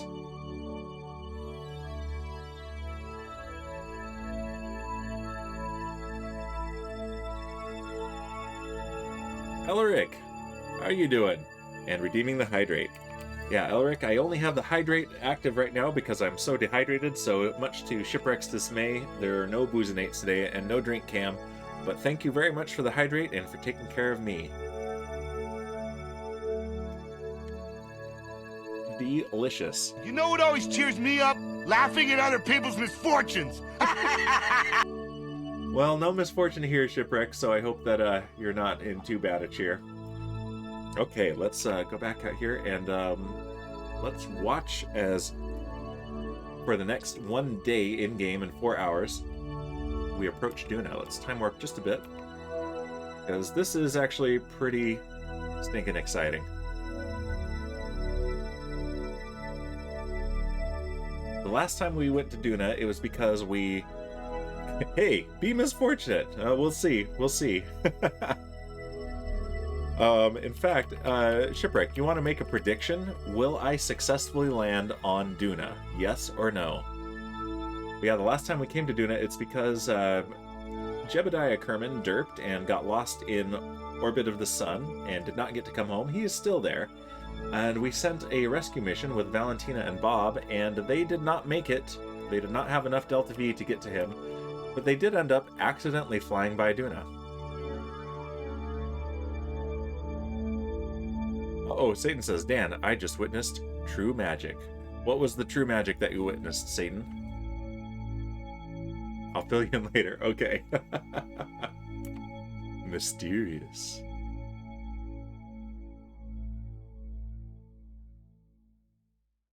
All right, let's time warp a little bit more. We're going real slow relative to Duna, but we're going to be approaching it. Oh, we just saw the moon, Ike. Oh, here we go. We've got a prediction. Will Dan successfully land this mission? Yes or no? I give it a 50-50. Oh, that's a quick prediction. It's going. Quick, guys. It's going. By the time you hear me say this... Oh, we have 5,000 on yes. Is anyone going to say no? You have seconds. Seconds remaining. 6,000 on yes. Can't end it. Okay. Do we that was real quick. Do we want to try it again to give people a little bit more time to maybe vote yes or no? I don't suppose you can reopen a prediction, can you? Let's see. Good by Shipwreck. Yeah, well, we'll see. That's hilarious. Nope, it was only like 30 seconds. Let me cancel it. I'm going to delete the prediction, which I think refunds the money, right? Okay, remove prediction. Votes not be saved. Returned. Okay, yeah. Delete and return points. That's a shipwrecker. All right. Do it again. And give a 5-minute window. My mods, I swear. Meanwhile, we're going to approach. And we won't start the landing. Hey! I didn't derp. You... Oh, fire shipwreck. Hashtag fire shipwreck.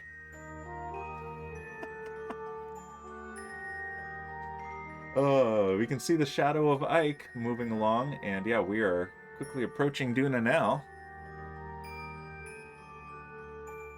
Yeah, I give the landing success about a 50-50.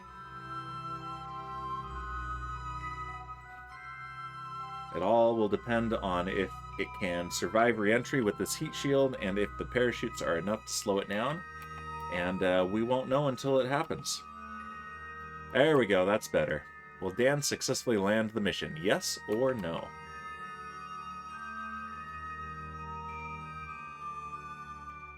Yeah. Oh, there's Elu back there, too. No worries, Shipwreck. It's fine. Yep, we have 5,000 on yes, I will successfully land the mission. Still kind of new at this.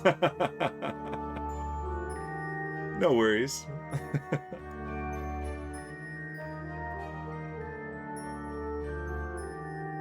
Yep, and there's Drez, Moho, Eve, and Kerbin.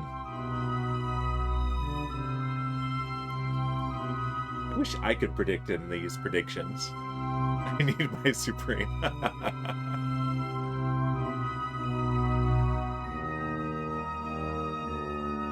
All right. So we're going to come up to our periapsis and burn retrograde so that we can get our capture orbit.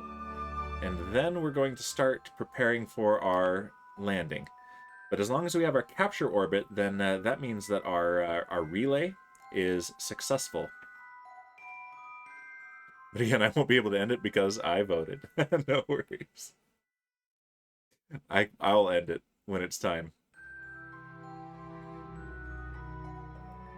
All right, we got 3.5 minutes left in the prediction. So far, only the 5,000 on yes. Everyone has faith in me. That's nice.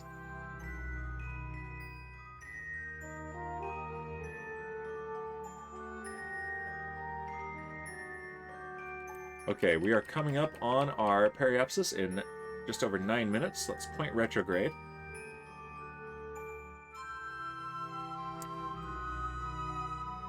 Look at that planet. That is beautiful. Oh, I think I know who voted no. Faith in Dan. Dan, he's our man. If he can't do it, nobody probably can. That's right. We have 5,000 on yes and 666 on no. Alright, we're coming up over the south pole of Duna. The red planet.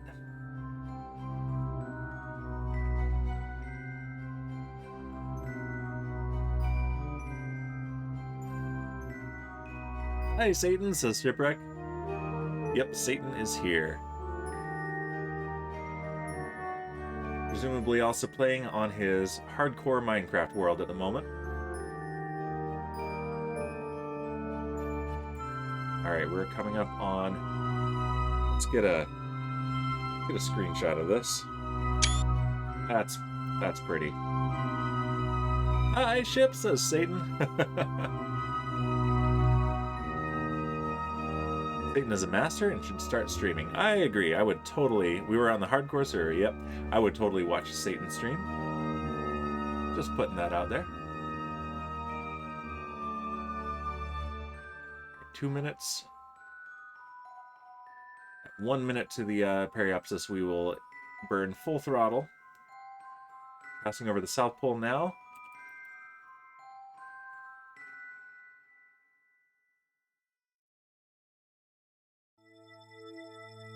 I'd grab a first badge for sure, says Shipwreck. Me too. Alright, we are burning. We are burning hard.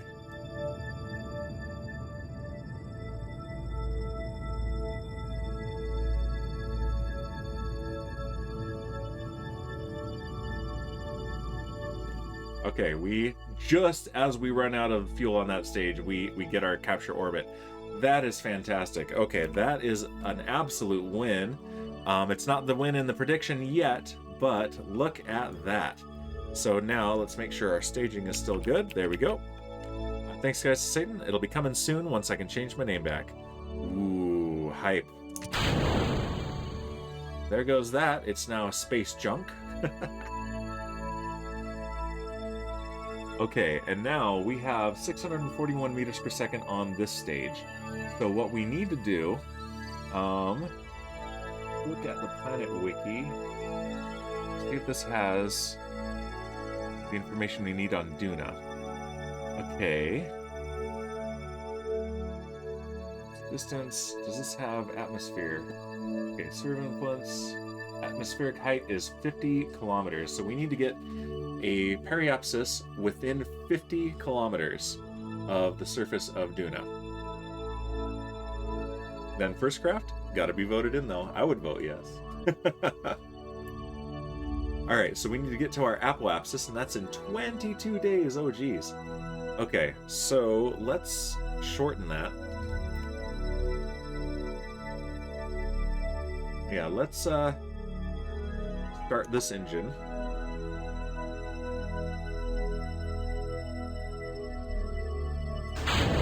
There we go. And full, just gently throttle. There we go. Yeah, let's shorten this orbit.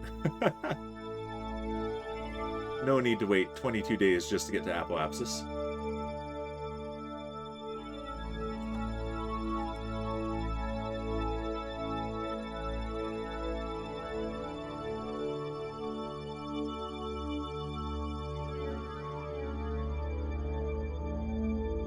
That is a whole lot more manageable.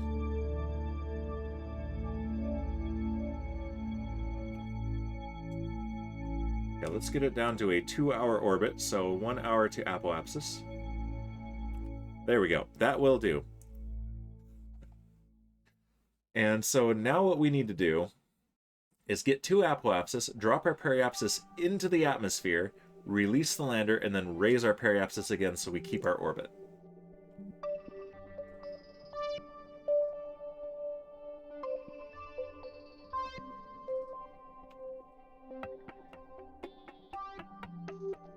This is going to be our communication satellite to keep contact with this lander from Kerbal. BRB food, says Satan, but yes, y'all are great. Alright, let's pin periapsis there. And full throttle.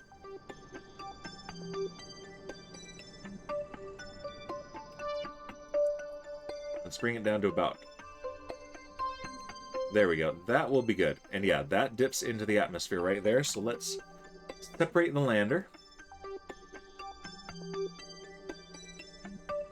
Which, does it have power?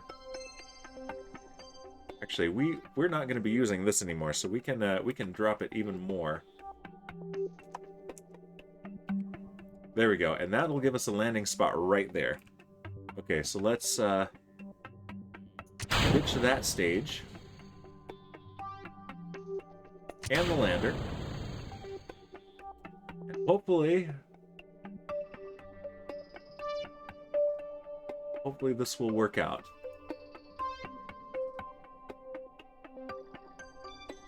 Alright, that's our science right there.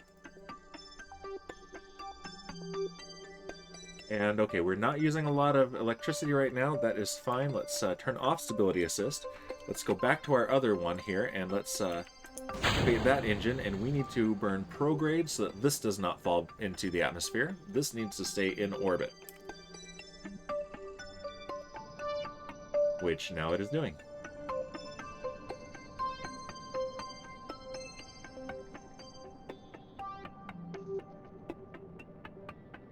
Get a nice high orbit. That will do. Okay, we have a communication satellite around Duna. And we also have a lander on its way down to hopefully land on Duna. Let's see, that is... Okay, we have that solar panel. I think that's our only solar panel, actually. Interesting. Where's that solar panel? Hope it didn't fall off. Yeah, we should have 2 more solar panels here. Broken. Yeah, interesting. What broke our solar panels? At least we have 1, so that will be enough. But, yeah, I'm not pleased that a couple broke. Let's extend our magnetometer boom. And let's take a measurement. Ah, here we go. Yep. Magnetometer report. While in space high over Duna, you've measured the interaction between the solar wind and the magnetic field of this body as it deflects charged particles. Let's transmit that home, and hopefully we have enough battery power. It's looking good. Success. All right, how much science do we have? 310. I think that means we can get another technology here. All right, let's go here and probes.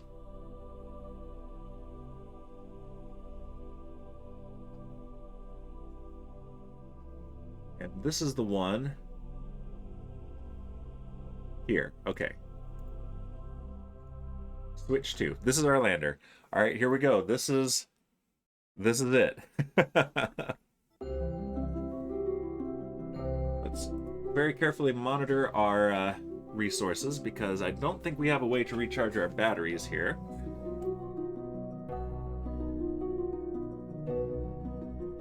Just double checking, and yeah, that is indeed the case.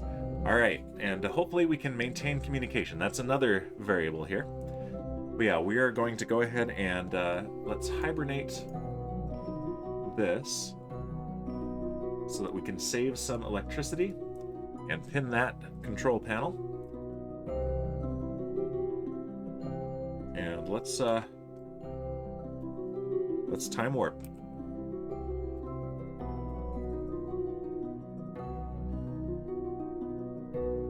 And there's our ComNet path. So far, so good. Signal strength is 51%. Elric redeeming hydrate. Thank you, Elric. Slow down the game while I hydrate.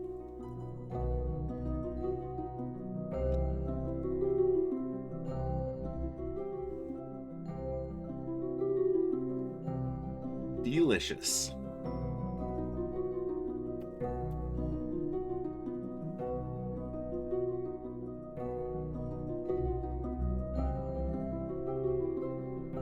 All right, let's get out of map view and let's enjoy this. Look at that.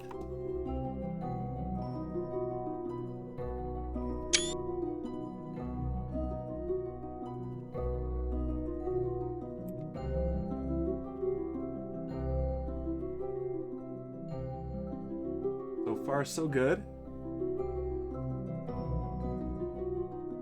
The main thing I'm worried about right now is losing contact with our probe.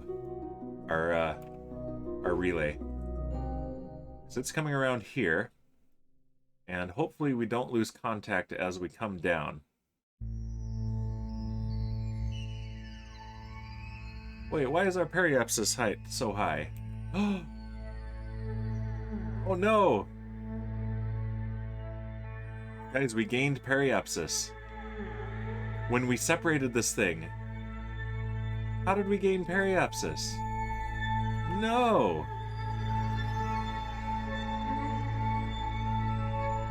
And our antenna's broken on that side. That one's not broken. It's retracted. Oh, I don't approve of that. Well, this thing is gonna tumble around Duna. Well, at least maybe we can do some science from up here. Let's turn off hibernation. And let's do this one first. Let's conduct a materials study. And get some science at least. So, materials study while in space near Duna. A high radiation environment caused a few of the samples to glow. It looks like it would be fun to paint the rocket with this. And, this thing does not have the ability to change its orbit, guys, so I'm sorry, Shipwreck. And congratulations, I think, Satan. Let's choose the outcome. I will not successfully land. I will not land at all, so no. Complete prediction. Sorry, Shipwreck. And I think that counts as a derp, Shipwreck, so as a consolation prize, you get to add a derp. I transmit data, and let's see how much power we have for this. This is going to going to deplete the batteries quick. And this is going to be space junk. Alright, let's lock the camera to this. Hopefully I don't make anyone sick with this. Alright, observe mystery goo. And transmit this. The goo takes on a red sheen. It looks very much like the planet below.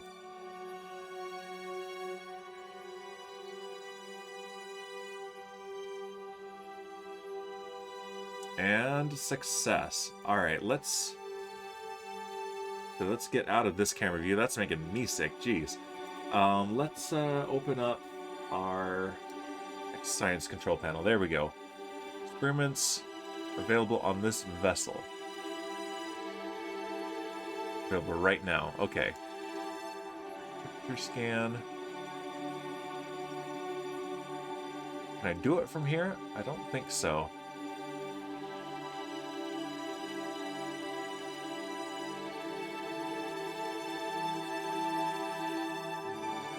Debris. Complete without recovery. No. Alright, so I'm going to have to dig in here. Let's stop that rotation. There we go. And where are my other experiments? There we go. The press mat barometer, log pressure data. You're the one under pressure here, not the barometer. It quite clearly shows. Transmit.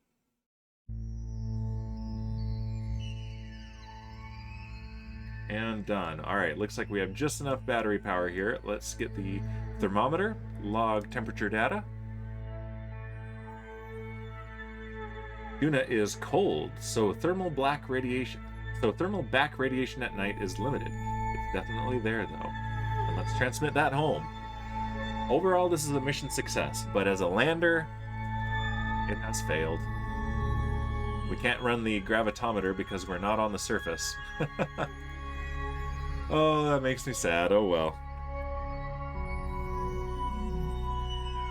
Alright, you were a good spaceship. And we have tons of science data now. So let's go ahead and look at our alarms here. The next one coming up is our ELU transfer window in 12 days, but we're also up on a launch window now if we want to do one.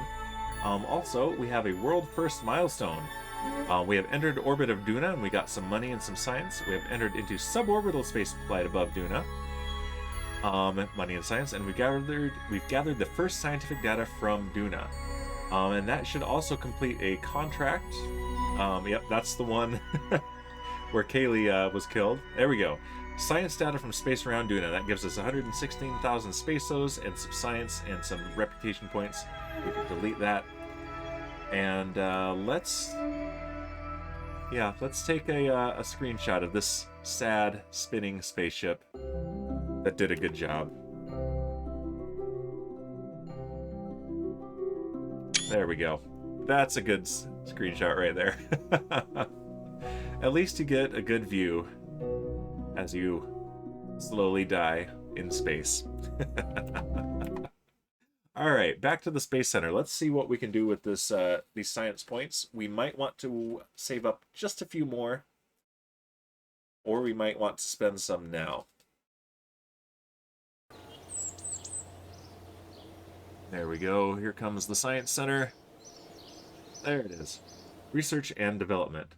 Yeah, we have 477.9 science to work with, which means we can get that, or we can get something from this tier, or we can save up about 70 more and get something from that tier. I really want these big tanks, but there might be something worth getting first. Unmanned tech, that gives us a couple more probe cores, which would be nice. That's it, man. Game over, man. Game over. Game over. Specialized control, yeah, there's nothing particularly exciting in that, so I'm not gonna get that for a while. It doesn't even unlock anything. Game over indeed for that probe. Oh, but this though, I think is what we're gonna do. Yes. So what this does, heavy aerodynamics. Believe it or not, I'm gonna use this for space rather than aerodynamics primarily. But we get some nice big fuel tanks, big passenger modules, so we might get a new space station in the future. But most importantly, this liquid fuel fuselage. So the atomic rocket motor only needs liquid fuel, and frustratingly, most of the fuel tanks, they have space for liquid fuel and for oxidizer, and you can take the oxidizer out, but you can't put liquid fuel in that part of the tank, so it's just wasted for these. So we have very small tanks available to us right now, but this will carry 5,000 units of liquid fuel, as opposed to, where is the one that we're using now? It's probably, let's find it though. Aviation, yeah, here it is. The Mark I liquid fuel fuselage, 400 units. 400 versus 5,000. So this will give us even more heavy-duty rockets available. Plus this cool cockpit and everything. So this is the one that I'm the most excited about. So that's probably what we're going to get. Let's just double check these. Yeah, we're going for heavy aerodynamics. Let's research that right now. Satan says, so me and Bruno sent a ward into space today. Oh, fancy. All right, let's research that. And we do have enough for this.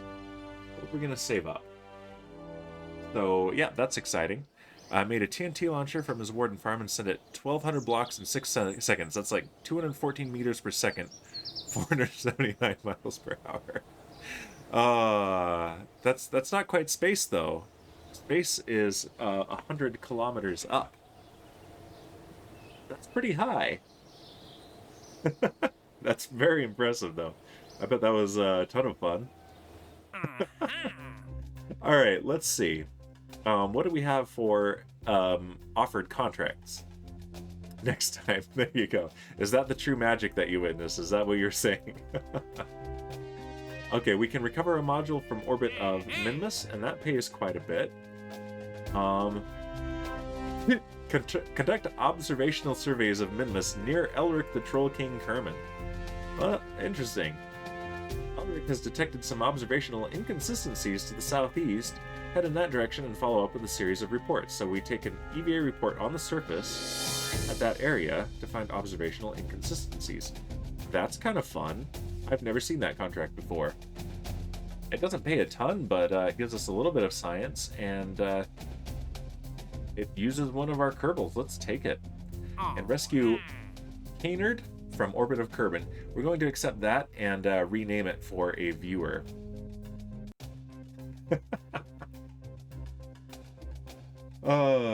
So, speaking of rescues, let's rescue Pee-wee Kerman. Let's do it. We haven't done a rescue today. Let's go to the tracking station.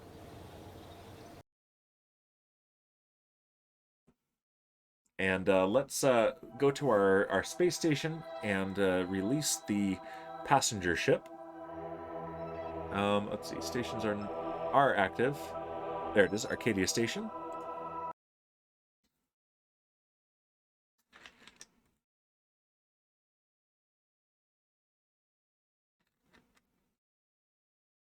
And taking a sip of my drink here while the loading screen is up. There we go. So we have this here. Let's make sure nobody's aboard. I've given it an upgrade for the next launch. There we go. And yeah, Danbury, Derp, and Alpin are aboard. We do not want them aboard for this. So let's transfer crew. Let's transfer Alpin first. Put her on the station here. Ship? Did you say ship? I said ship several times. Ship. And transfer crew, Danbury, Derp, Kerman. Go there as well. And we're going to deorbit this thing and then go rescue Pee-wee Kerman. Alright, nobody is aboard this module anymore. Perfect. And who is piloting this? It's Philip Brewer is our pilot, and Kefri Bezos is our engineer. We're probably going to banish Kefri Bezos. He's caused us some issues in the past, but for now, Philip Brewer is going to fly this thing. Let's make sure we're fully fueled. Yes, and let's undock.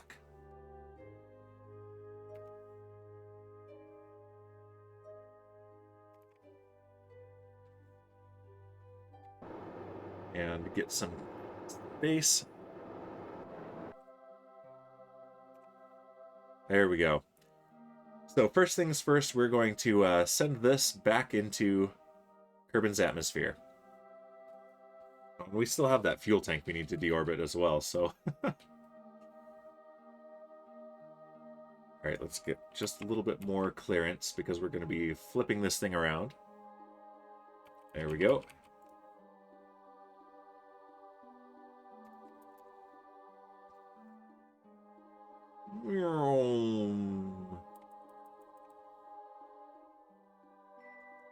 Alright, and let's ignite.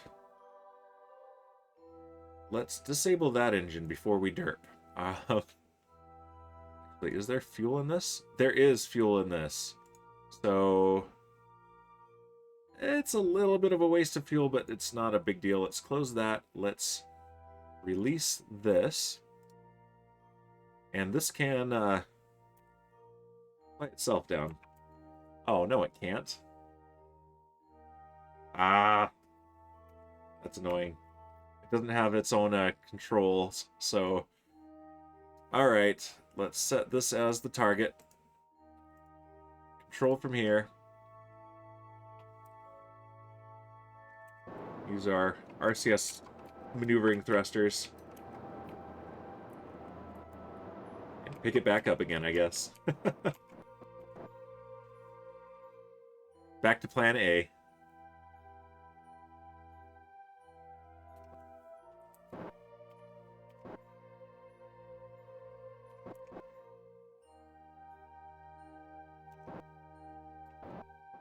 And grab it. There we go. All right. So disable this engine, shut it down. And we are facing retrograde from orbit. And let's throttle up. Full throttle. And let's transfer fuel out of this thing.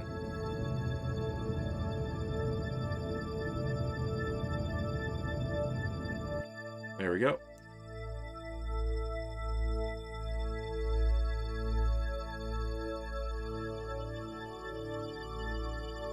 There we go. And now we can release and disarm. Base prograde, because we do not want to re-enter the atmosphere.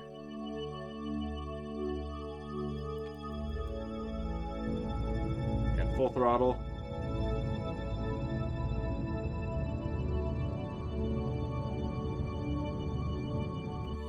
That'll do. Alright, let's follow this down into the atmosphere as the sun comes up. Very nice.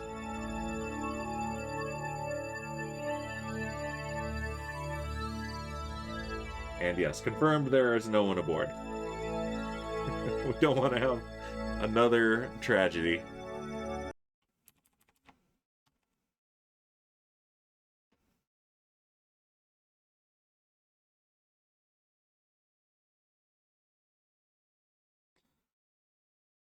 I'm still a little bit bummed that we didn't get to land on Duna. Next time, next Duna mission, it'll happen.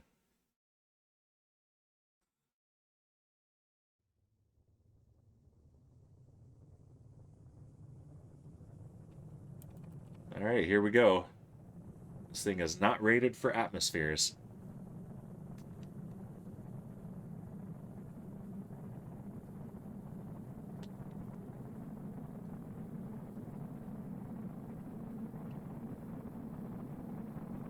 Turn off the GUI for a better cinematic experience.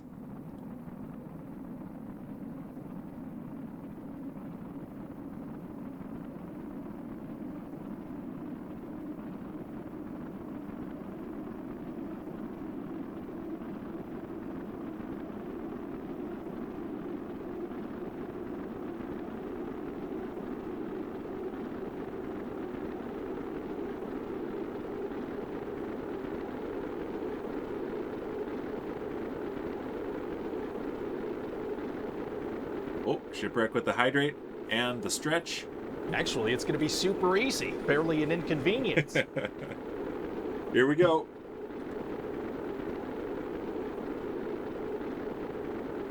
Stretch. Full throttle. I literally cannot command this thing to go full throttle, Shipwreck. There is no command module aboard and no pilot to receive the commands, so sorry. And here's the hydrate. But at least you'll get your booms. Unless it, does a little bounce like that last one did. There's a lot of drag on this thing, so.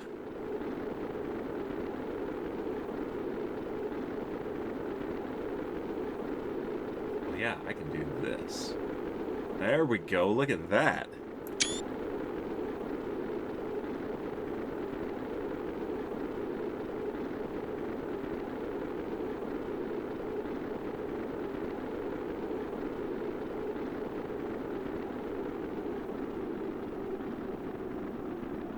Coming out of plasma blackout.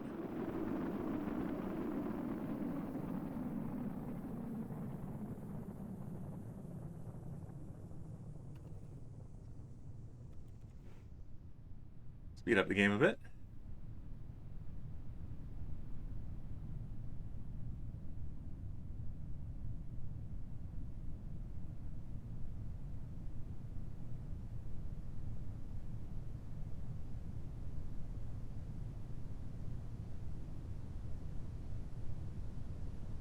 All right, here we go. We're 2 kilometers up, 1 kilometer up.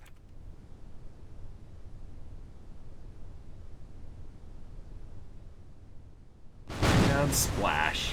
Splash boom.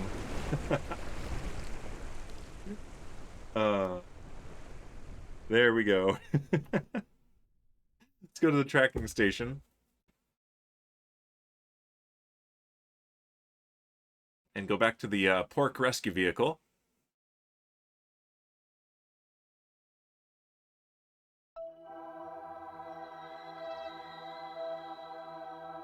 There it is. Personnel Orbital Rescue Craft.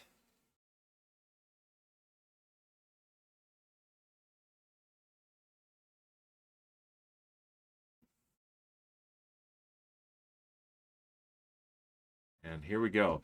Now, back to type selection. We want ships, and we want Pee-wee's Pod. Now, I know there are some other redeems that came in first, but this one is going to be definitely the easiest one.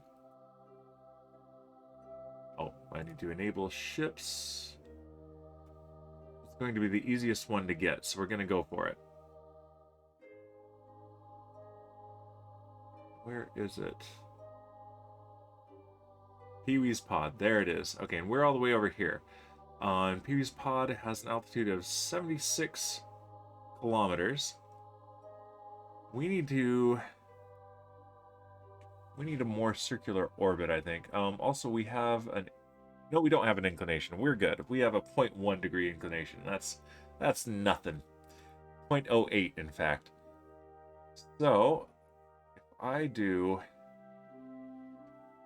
add maneuver, it's going to be a little bit derpy because this is...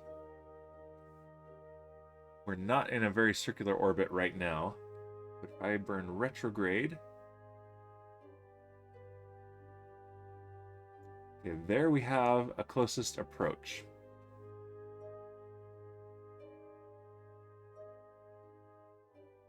But we're probably going to want to wait a few orbits, so let's add orbits.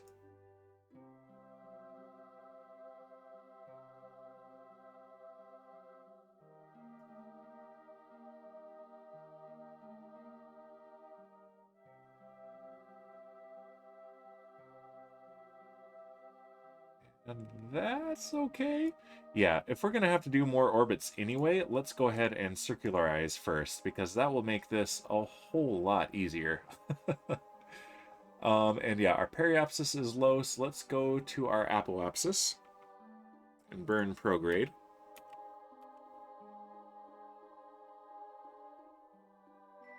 And man, orbit is getting cluttered.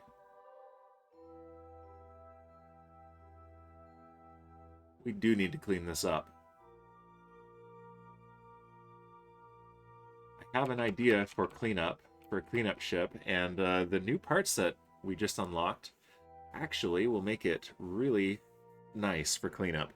So I'm probably going to design something between streams so that we can do that. Alright. Coming up on apoapsis in 40 seconds. 30 seconds. Alright, and throttle up. Let's circularize this. There we go. That's going to make this a whole lot easier. Alright. Add maneuver, and then let's retrograde and add some orbits.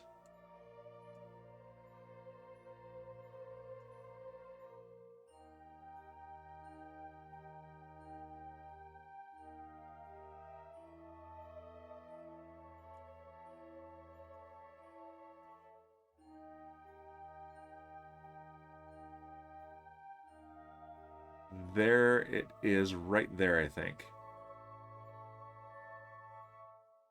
Unless we add one more orbit here.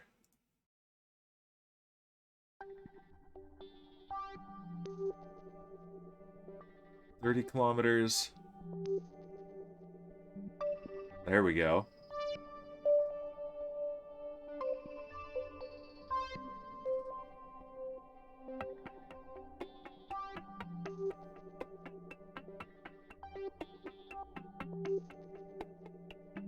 .7 kilometers. 5 kilometers approach. Okay.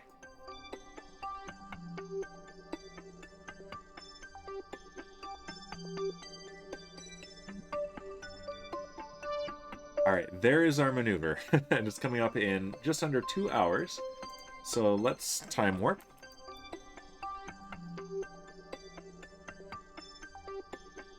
Whoa, whoa.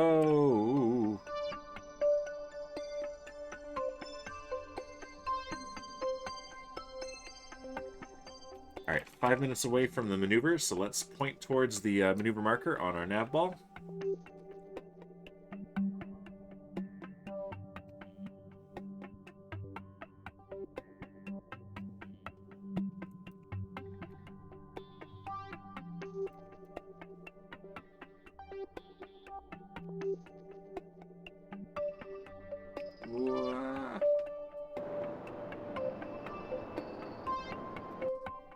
A little bit of help from the maneuvering thrusters there. The reaction wheel was struggling. Alright, we're 4 minutes away from the maneuver. It's a 6-second burn at full throttle. We're not going to do this at full throttle. Sorry, shipwreck.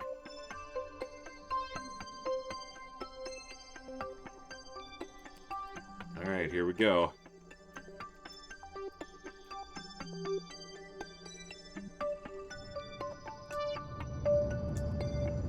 About half throttle. Should do it.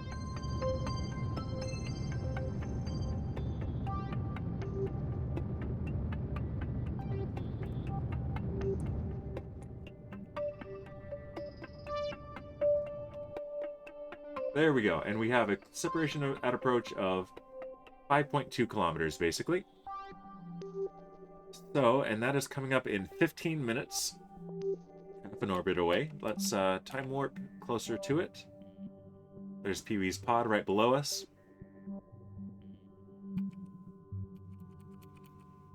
Alright, we're 5 minutes away. Let's get out of map view, look at our target. There's Pee-wee Kerman, 20 kilometers below us. Let's point retrograde to the target. We don't have to recover his pod this time. It's an old school rescue mission. We're just recovering the Kerbal. But we could recover the pod and deorbit it.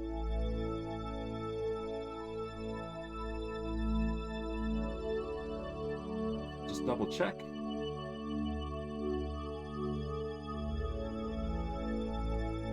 Yep, just save Pee-wee Kerman and recover him on Kerbin.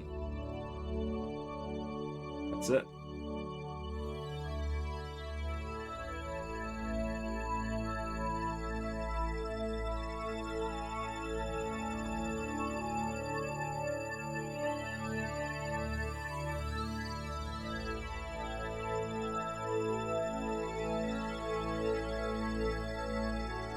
Alright, we're 10 kilometers away. Let's tighten the approach and slow down.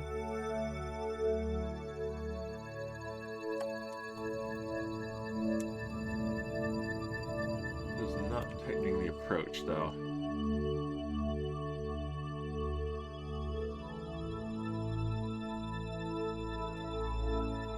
Nor is that. Do I have another intersect? No, I don't.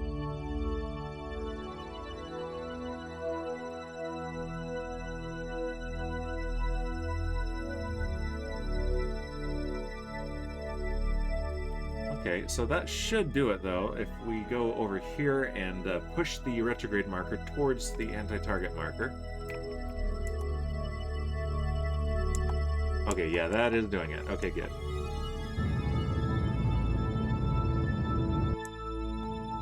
Three kilometers. There you go, 3.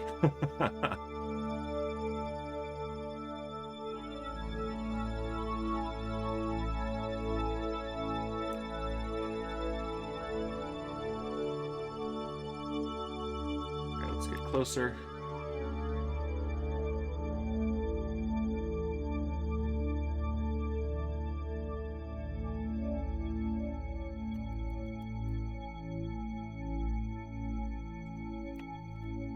And burning over here should tighten up the approach.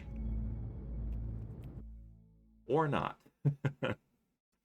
Yeah, we're coming in at a weird angle here, unfortunately.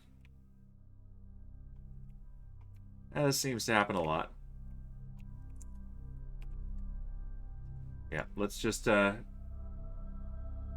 kilometers will do, and then we'll brute force it a bit. We have plenty of fuel here.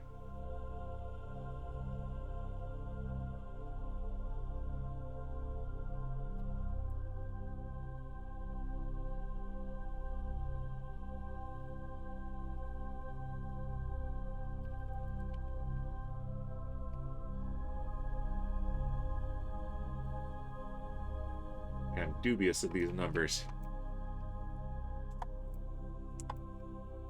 Okay, that is tightening it. Alright, 2 kilometers. Oh, yeah, we've got 2 different approaches here that it's looking at.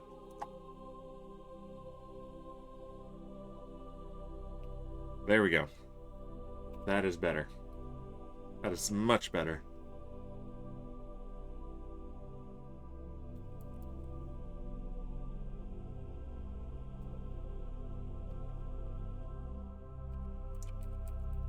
Don't worry, Pee Wee Kerman, we're coming for you. We're just over 1 kilometer away. It looks like our separation approach is going to be pretty nice.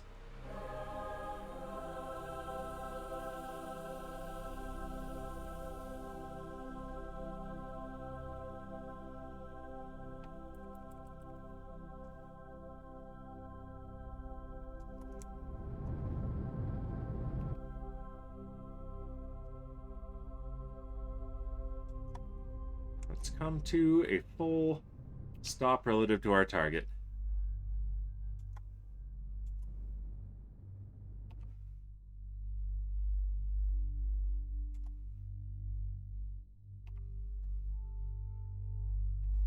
Okay, we are here. Let's switch to this target. And it's a capsule. It's got a heat shield on it? No, it doesn't. Okay. Just the built-in one. And you know what? Let's go ahead and deorbit it.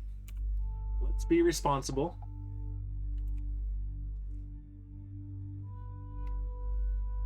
Let's control from here and arm this. And let's look right at the target. And let's pluck it out of space and send it plunging to a fiery death in Kerbin's atmosphere. But not Pee Wee Kerman. We're rescuing him.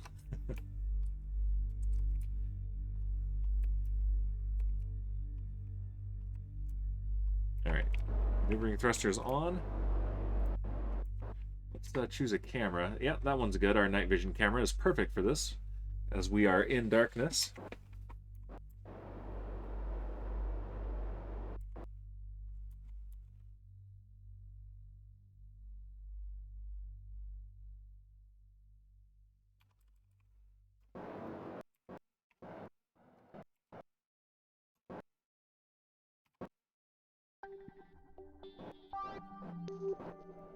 There we go. Just a bit more.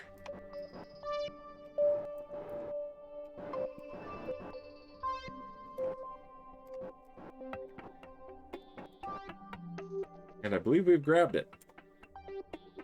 Yes, indeed we have. Okay, cool. Now we need to point retrograde in orbit mode. And we need to transfer crew. Can we transfer crew from here? I think we can. Pee Wee Kerman, you are coming aboard. That's kind of hilarious that he can walk through the clock. I didn't have to EVA him. We're going to do an EVA anyway because he needs his selfie. We always do a selfie. But it's a little dark for a selfie, so... Woo woo, says Satan. So Satan, speaking of interesting things in Minecraft, though, I did the dragon fight on my family server with my brother and his wife and son. The first time since upgrading to 1.19, and there were 2 dragons. It was very strange. Let's see, release and disarm and point prograde.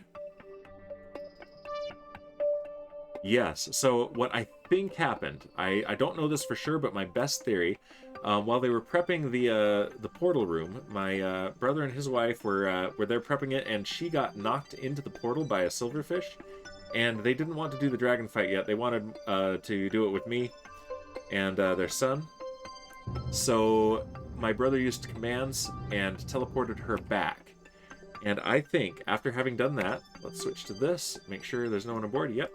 I think having done that, then when we went in the next time, I think it started the dragon fight over without killing the previous dragon. So, yeah, we fought 2 dragons at once. I recorded it, so hopefully we'll have something cool in a video in the near future.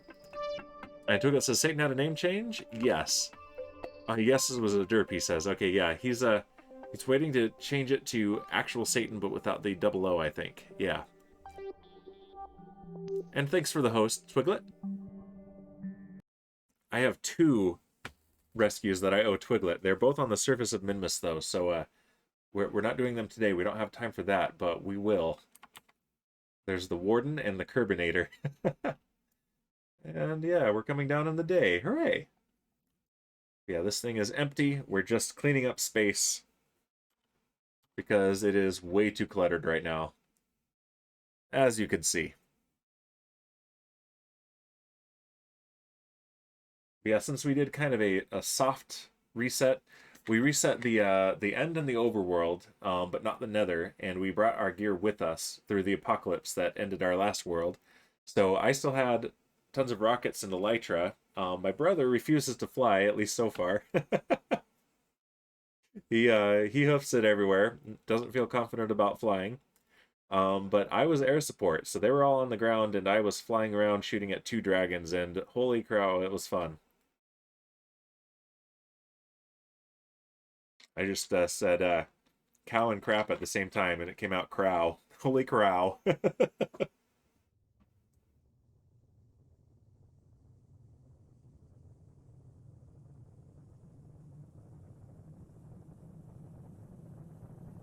Satan says, that was just as scary as when the dragon attacked me at the Ender. Oh, I remember that. I remember you talking about that. Hilarious.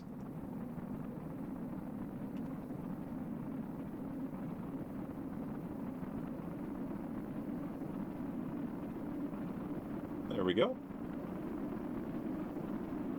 Look at us being responsible and not littering space.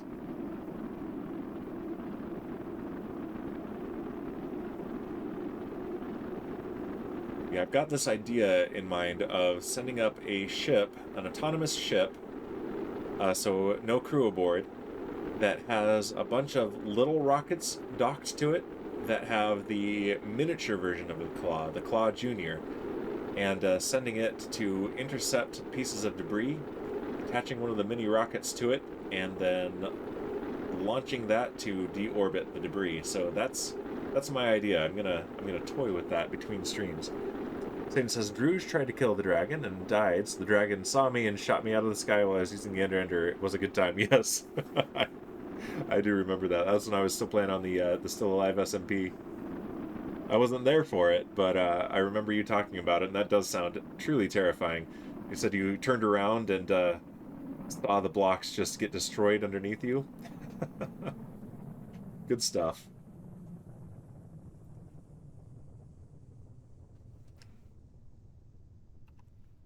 All right, let's bring this down.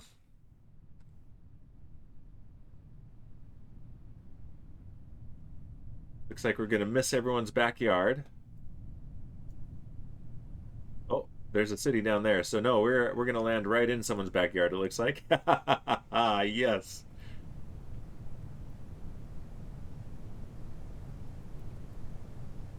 Yeah, these city textures are from a visual mod, so not actually populated. But yeah, right on someone's house. Full throttle, please, says Shipwreck. There's no throttle to full.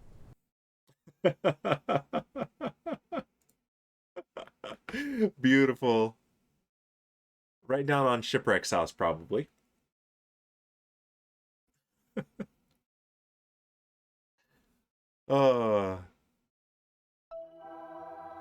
Yeah, let's go to... Oh, we have... Monoprop resupply probe and monoprop resupply on suborbital trajectory.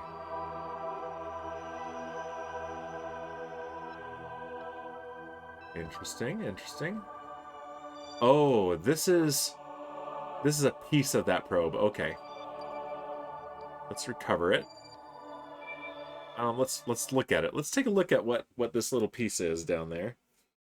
I think it's that docking port.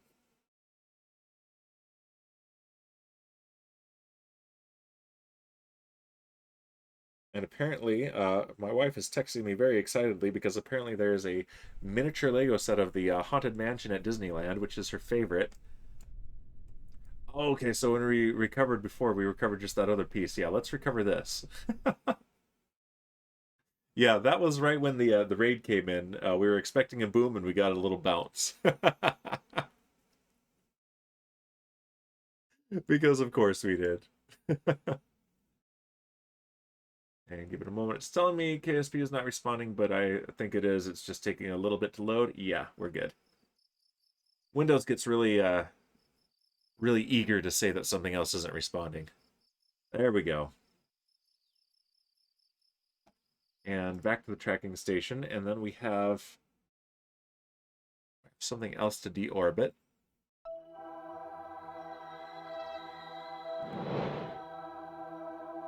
Whoa. We got space phantoms. Thank you, Shipwreck. That caught me off guard. It didn't startle me, but it did catch me off guard. Let's take a look at this. Yeah, this is on a suborbital trajectory. I think this is the one that we want.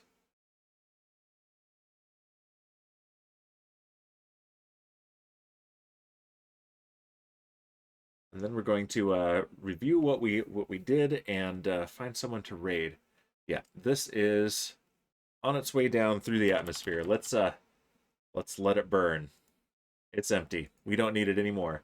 But yeah, while it comes down, let's see. We've got contract parameter complete. Rescue Pee Wee Kerman. And yeah,